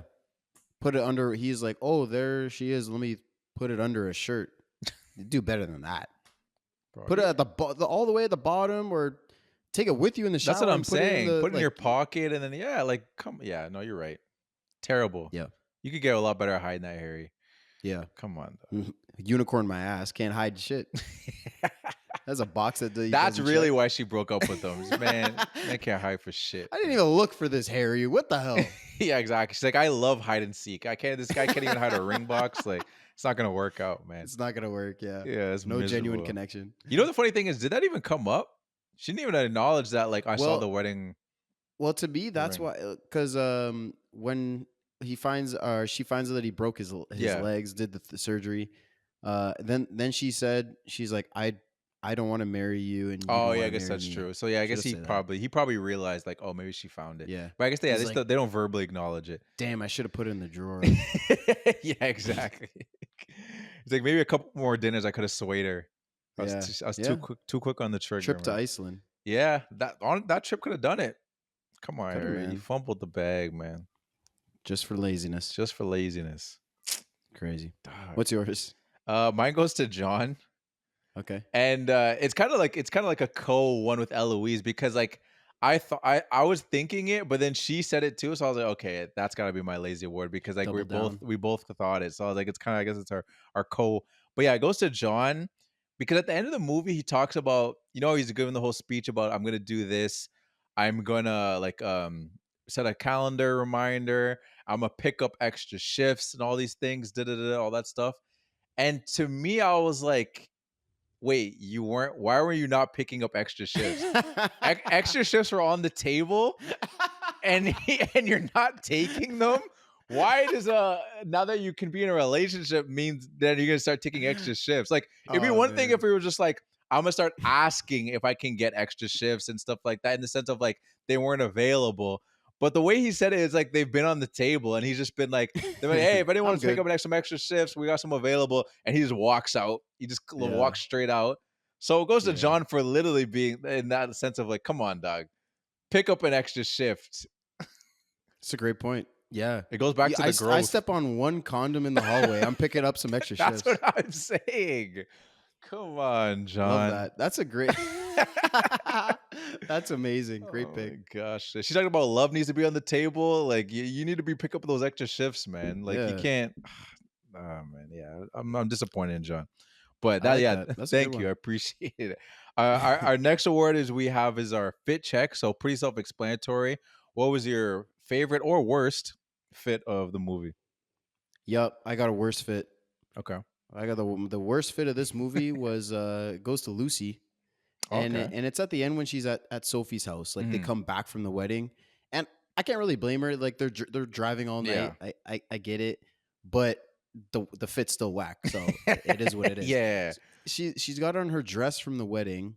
She's got on like running shoes and like tube socks, which always looks terrible with a dress. And then she's got, I'm guessing, John's like big gray hoodie jacket thing on top. I'm like, this looks terrible. And again, I get it. Yeah. But the fit still sucks. No, 100%. Yeah, it's valid. It doesn't matter. And I mean, my biggest question was like, okay, so you had, because Alexis pointed out that she had the running shoes on at the wedding. Mm-hmm. I'm like, I get it. You were packed for a trip to Iceland. Yeah. So you don't have all your stuff with you. You weren't at home ready to go to this wedding. But you had a dress. Yeah. You had a dress and no shoes? It's a good point. It's a good point. You thought of that, or Alexis thought of that? The no shoes part. I thought of the no shoes because she pointed out that she was like, no, she had the running shoes on at the wedding. I was like, okay, then what is she doing? Yeah, no, that is a good point. Poor packing. No, that's a very, yeah, exactly. Now it's become like a very bigger thing now. Now we're getting into like, why did you pack this way? What exactly. what event in Iceland were you gonna wear that with sneakers with this rich guy? Exactly. My one thing I said to her, I was like, my only pushback to myself would be like, she's going with a rich guy. She just buy a new pair of shoes. Yeah, I guess that's true. But then do the same thing with the dress. Yeah, buy a new dress. Yeah, true. Why even pack? Yeah. Let Harry spend his money. Exactly. Let's see how much he's really about it, man. Yeah. You got like did they say $10 million, $5 million penthouse?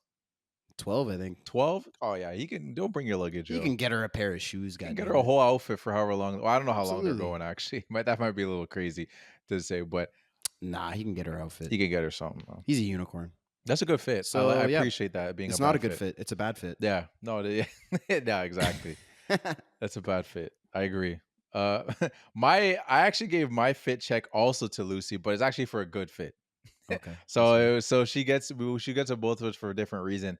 And to me, it's like it's kind of like a simple fit, but I think to me it's also the impact of the scene and like what was kind of going on in that moment. It's like when we're at the first wedding and she's wearing the blue dress with which is like that silver necklace or whatever it is. Yeah. Cool. So I thought that was a clean fit, but also to me in that moment is when she was at her most boss bitch moment. Like she's at the wedding and she's just like, yeah, call me kind of thing. And then like Pascal just like his jaws dropped from her. He's just like, oh snap, I need to talk to this girl. Her ex comes through being like, oh snap, I need to get her the beat. So like to me, it's just like that fit was doing the most for her because everyone was just gravitating to her. And then there's the dope great point. There's the dope moment of when like the bride needs to see you and like she's just like walking, going over and everyone's like behind her. And she's exactly. I'm like, this is so hard, bro. This is so hard. I was literally about to point that out. That's why when I just said great point, I said great shot first because I was about to say the shot of her walking in to go see the bride, bro. Her shoulders are freaking. That's what I'm saying. Every step she had some pep in the step. That's what I'm saying. Like, imagine you're like, oh, the bride needs to see you. You're the only one that could save the day. She's like, exactly. I got it. I need 5 minutes. I need 5 minutes. That was crazy. I'm like, all right. I see you, Lucy. All right. That's why when she all said that boils down to the dress. I'm saying, bro, like the way she was coming across, part of me was like, did she own this agency? The way she was walking in and being like, how many people have you gotten married? She's like 9. You know what I mean? I'm like, why is she not the manager of this place? You know what I mean? I'm like, what is her boss doing more than her besides just like making the schedule for people? I'm like, it She seems got like 16 weddings under her belt. You don't know? I guess, You but don't know about whatever her name was. yeah, I forgot her boss's name too. That's like Yeah, you just getting her boss, but I had to give her my fit check for that, just because that fit that did so much in just the aura of her in that in that like scene. It's you're right. It's just the aura around her. That's part of the fit. Yeah, that's what part I'm of the fit. saying. If she had a trash fit, maybe those girls would have been like, "This girl's gonna tell me how to get." You know what I mean? Would Pascal even want to get near her if she had a whack ass dress on? You need 5 minutes with the bride. Exactly. Would John even try to show the beer and the coke? Because like, oh, that's how she's looking these days. Yeah. You know what I mean? So, ooh, let me take this back and pretend like I didn't see her. Exactly. So I think the fit that's my case for the fit being love it. being a winner. This is probably our most in-depth fit check that we ever. Both of ours, we dove deep into the fits. That's so true. 100%. I never thought that deeply about the fit too. It's usually just like I like the way it looks, but it looked cool. I added all these different elements around it, but hey, it worked out. That's great. Yeah, that's great. It's funny how we both had it just for completely different reasons. Yeah. But our next award, we have another self-explanatory award, is quote. So who gets your best quote of the movie? Your favorite My best quote goes also to Lucy. Okay. It's when she's talking to her manager. Mm-hmm. And it's after she chews out that client. Yeah. Right. So she's like, man, this isn't realistic. I'm not building people. You don't even look that hot. Like you are not it, girl. Like I'm not gonna, So the manager's giving her a talking to, whatever. And Lucy says, "We are a scam. We promise them love and give them bad dates with morons and criminals." And to me, the reason I like this was that for her character, she fully flipped at this point. Yeah. She's like, okay, we're like, okay, she doesn't believe in this shit anymore. This is still her job, but like she can't stand these clients. She even says early in the movie before this, she's like, I hate all these people. Everybody sucks. Yeah. So she's totally flipped as a character. I also thought it was funny that in the moment she's calling out the shallowness of what they do. Yeah. Right. Just checking boxes as all the other girls are coming in and woo for the one girl that got engaged. These clients got engaged. And she's sitting there realizing like all this shit is so superficial and dumb, and all these girls are just wooing her behind her. I was like, this is fantastic. Yeah, no, super intentional but perfect. Yeah, no, it's a perfect contrast of having those two things. That's a great quote. I do. It's a memorable thing too, because I 100%. I mean, just saw this movie recently, but I also 100% remember that moment because that was a big part of the movie. It was definitely like a shift where it's like, oh snap, she's actually admitting that it is kind of a scam. So yeah, because I mean, like, it was like an internal thing for her. She was, struggling with the assault, the news of the assault, and we don't know exactly how she's going to take it and what's going to happen from there. And then she says that, and I'm like, oh, yeah, okay, I like it. Yeah, it's a great quote. I like that quote. My quote goes to Sophie, and this is pretty early on in the movie, but it's just a moment that like it's one of those, like most of the jokes in the movie you weren't like expecting, like you're waiting for a comeback, and then it's like it was just like it got me because I didn't expect her to say. It's when she's talking to Sophie for the first time, and the guy was saying how like wasn't feeling her, didn't really like it that much, and then Sophie's like, oh yeah, I'm so happy, like I went really well, I really liked it, and then she was like, yeah, like he doesn't want to go on a second date, and then in that moment she just starts crying, and he's like, he's fucking balding. I was like, how fucking dare he say no to me? He's fucking bald ass. Even a second ago, she was loving him. Just like, the truth comes out. Hey man, this is real though. Again, like Celine, I'm sure she experienced this like as a matchmaker, and like this is people, because if like you're getting a review on your product, right? As a matchmaker, like how was the date? And then if one person likes it, one person does, it's a review on that person. You're saying this person isn't good enough. And so like that's insulting. So for her to take that and be like, and he's bald. Yeah. Get him That's out why of I love here. it, because it's just so real. Where it's just like it's 100% how people are. Where it's just like, Hmm. yeah, like, oh yeah, I really like that person. As soon as they say something bad about you, it's like, nah, you know what? Forget that person. It's just like, well, I Yeah, thought you said you liked them. It's like, nah, actually, nah. Now that he doesn't like me, screw him. It's just like, exactly. all right. Yep. Your tone changed so fast. It just it's the delivery of her crying with it too. It got me. She's like, fucking balding. What the hell?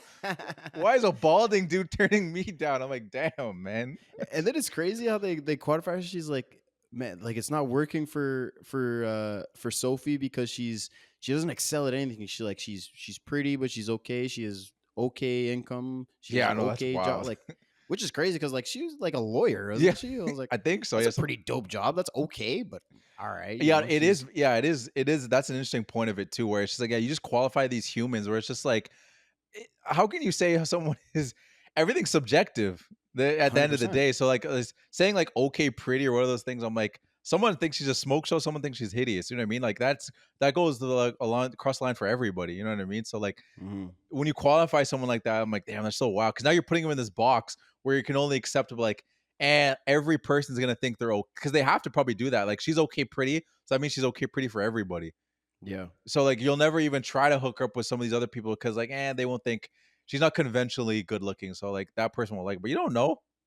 So Yeah. it is a good point you mentioning that. And I mean, and she even said like okay personality. That's the most Yeah, subjective. Like that that is doesn't wild. how does that even what does that even mean? I get the only thing that I think that could be like quantifiable, I guess, personality wise would be like humor. Like, are you Yeah, funny?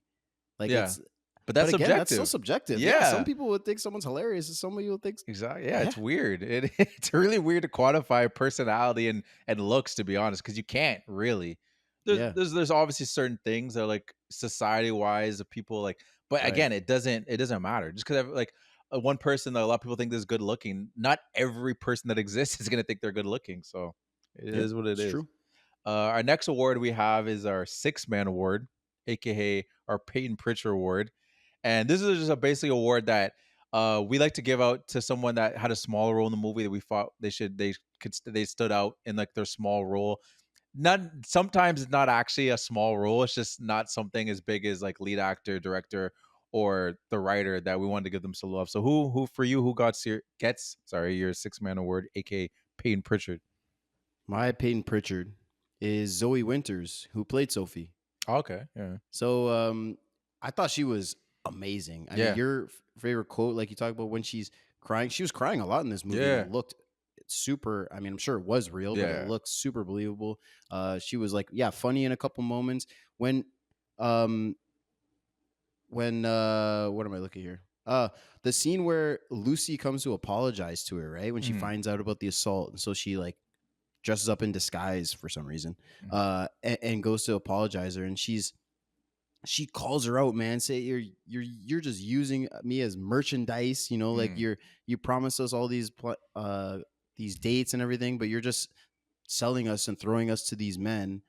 Checking a lot of boxes. This is all bullshit. She calls all this stuff out, and her lip is like quivering Yeah. the whole time while this happened. I was like, oh my god, this girl is destroying this scene, and the character itself I really liked as well. I guess that's not Zoe Winters, but it's partially because Yeah. she's performing the Yeah, she's character. giving the character, Yeah. So I mean, I liked her role in the story. Again, that's hard to say contextually, yeah. but Mhm. um, I like that they had this girl who's doesn't excel at anything. Again, it pushes that theme. She's just a nice girl, Mhm. right? And at the end of it, they talked about she found a guy and he's like 5'7" Yeah. and he does this. So like she found a nice guy that doesn't matter if the box is checked, if she was willing to date a guy under 6 foot like no one else was. But at the end of the day, these are just two nice people that found each other, and it seems like it's going to work out. We need more of her on Materialist too. See how that happened. Yeah. You're already But pitching a sequel. yeah, I'm telling you, man. And then at her house, when Lucy goes to see her house, and she's laughing and holding back tears, Mhm.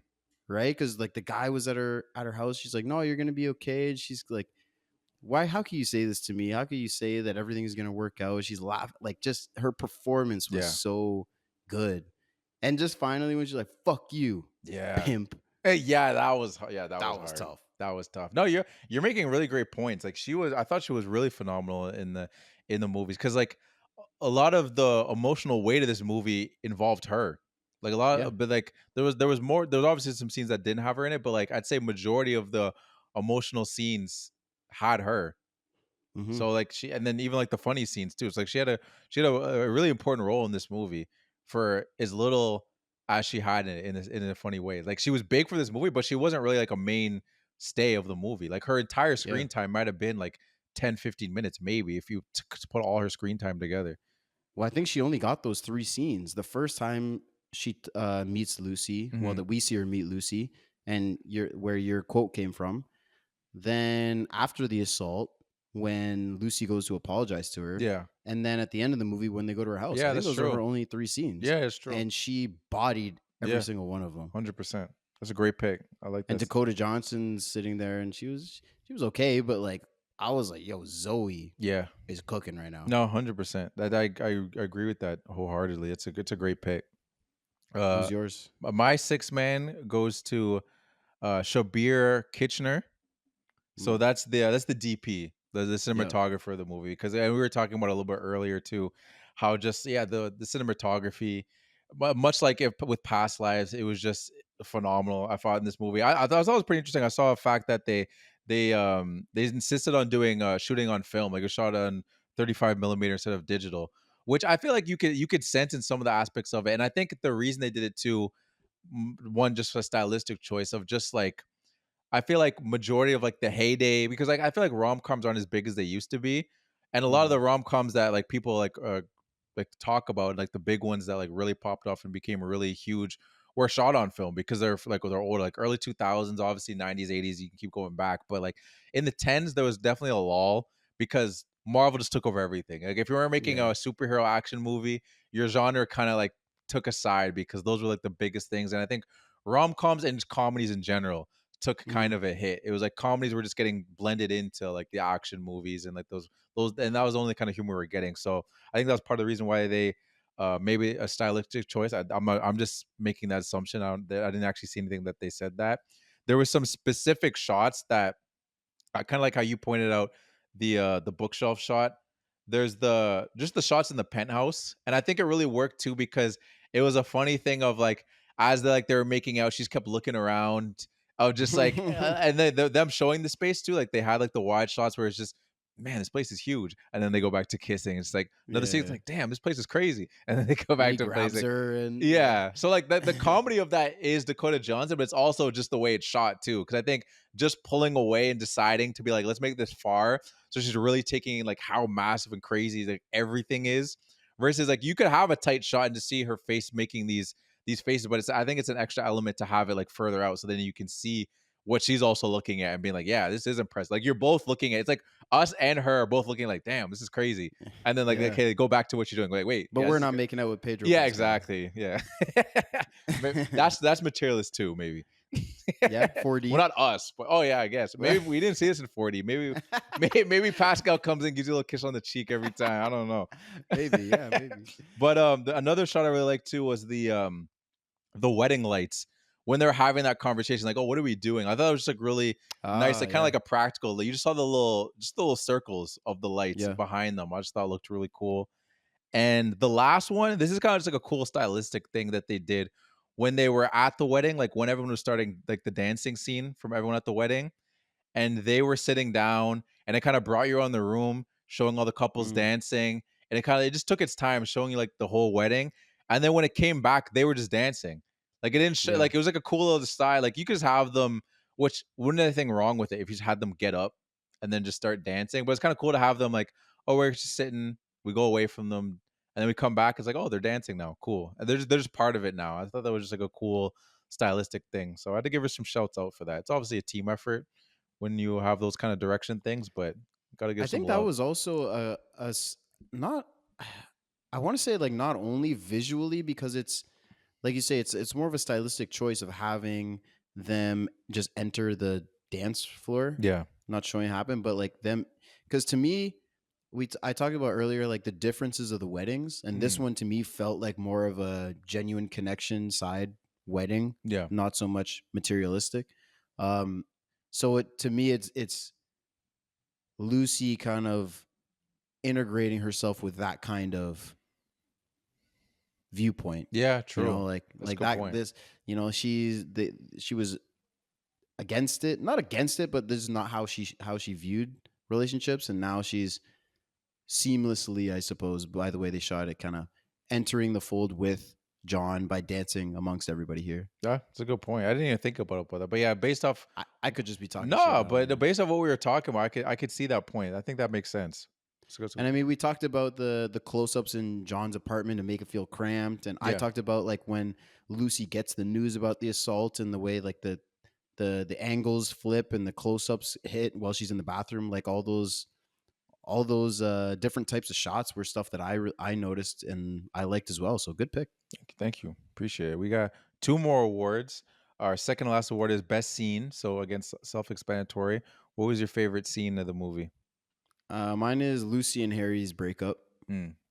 when she finds the ring, and then we find out about the surgery and all that stuff. It was funny. Him crouching down, like, what is his back up, and he's just crouching there looking at her. There was some funny points. To me, it was one of the most meaningful moments as well because she's making her stance based on her new outlook. Yeah. Like she's developed a new outlook now, and now this is her like actually, because you can say like, no, I'm not, like you talked about, like, yeah, I'm gonna pick up extra shifts, I'm gonna love you every day, blah blah blah, but let me see you actually do it. And then this one where she's like, no, this is a scam, like this is all the check boxes, this is all bullshit. And now when it's her moment to like, do you want to marry this rich guy and have $1 million and just live out, you know, with a unicorn? Yeah. You have the option. He has a ring, he's gonna propose, you can have this happily ever after. Nope, she did it. She said, no, I'm not going to stay with it. I'm sticking with my new viewpoint of real connection, and I can't stay with you. So to me, that was meaningful. And we talked about how he makes really good points back, where he's like, I thought this is what this was. I thought this is who you are. This is a transaction, and we're really good for each other. And it is what it is. Yeah. No, that's it's a great point. I mean, a lot of great points, honestly. And I think that definitely is a strong scene because and I was talking earlier how like Sophie had a lot of strong scenes, but this definitely was one of those other like really strong scenes where it's like, okay, now we're really tapping into like the relationship dynamics and stuff like that. And we get a sense of, I don't know, maybe it's something that Celine went through in her in her life at some point, but it's a really great scene. That's a great We pick. also, Pedro gets his moment too. Like this is kind of Lucy and Harry's moment, and then we have like Lucy and John's moment at the wedding, like when they go outside. Yeah. But to me, like when Harry, he also pushes that other thing that we were talking about, like valuing people, because he's talking about like since the surgery, right? He's like, now girls come up to me, and even in Yeah. business, I see like I get more opportunities, like all this, like it's another theme of just the unfortunate reality of these physical traits and materialistic things that like the movie saying, you know, is not unimportant, but not as important as a real connection. But in real life, like it's the way it goes. 100%. And I talked earlier about how depending where you are in your life, like there's certain aspects of of this movie that will like tap into you, right? And Mm-hmm. I think if I was single, I probably would have cried myself to sleep after watching this movie. Because for the viewers that don't know, I'm short. I'm the height that Harry was talking about. If you were this height, would you love me? But I'm in a good place in my life because my girlfriend is 5'10". So I have value, guys.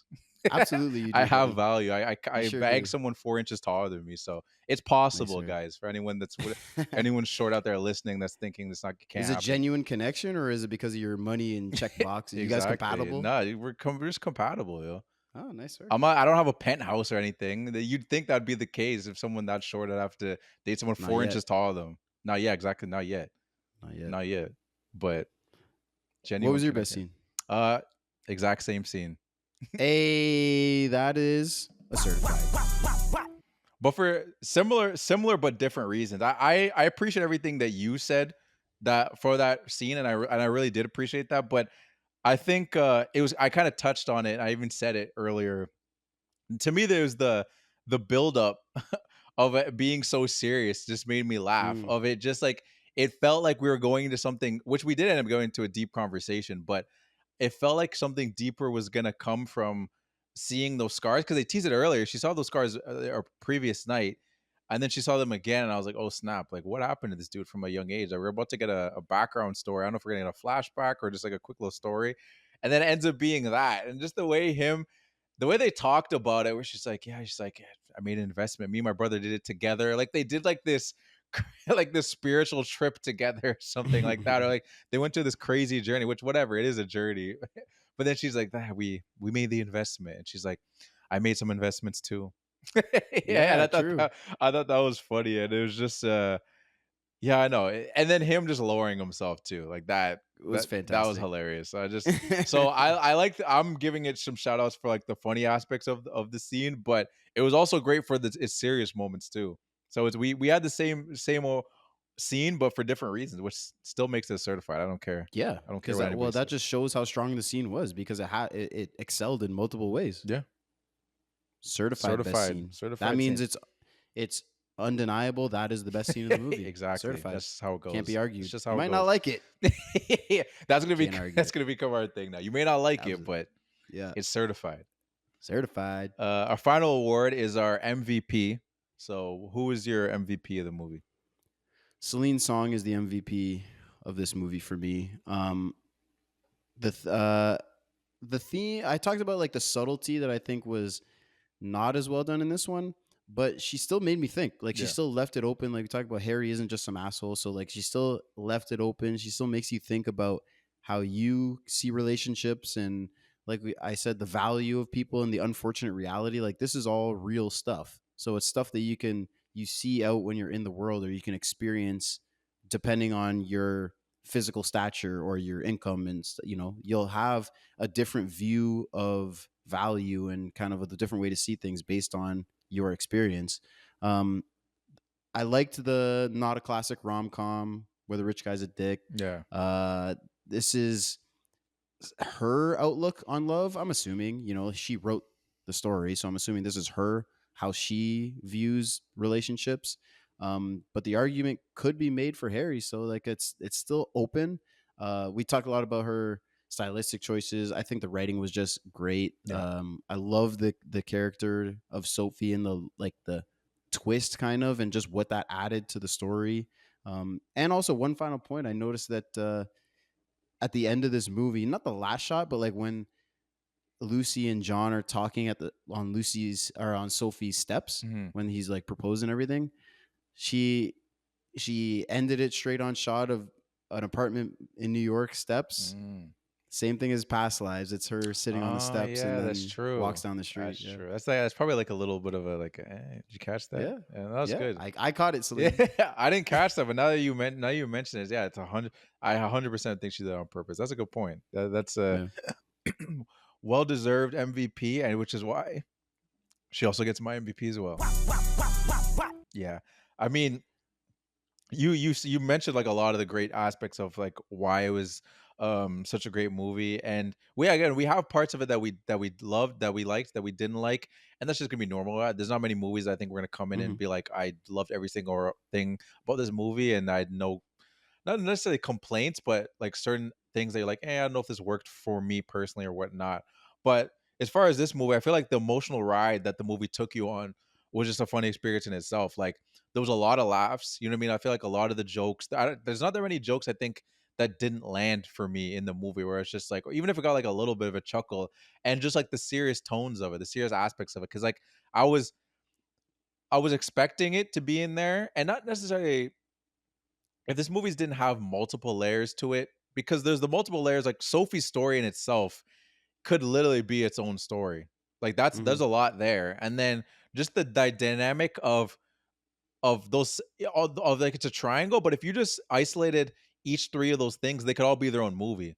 Like a relationship between someone and their ex, and like he's trying to like get her back, but like he's in this situation, that could be its own movie.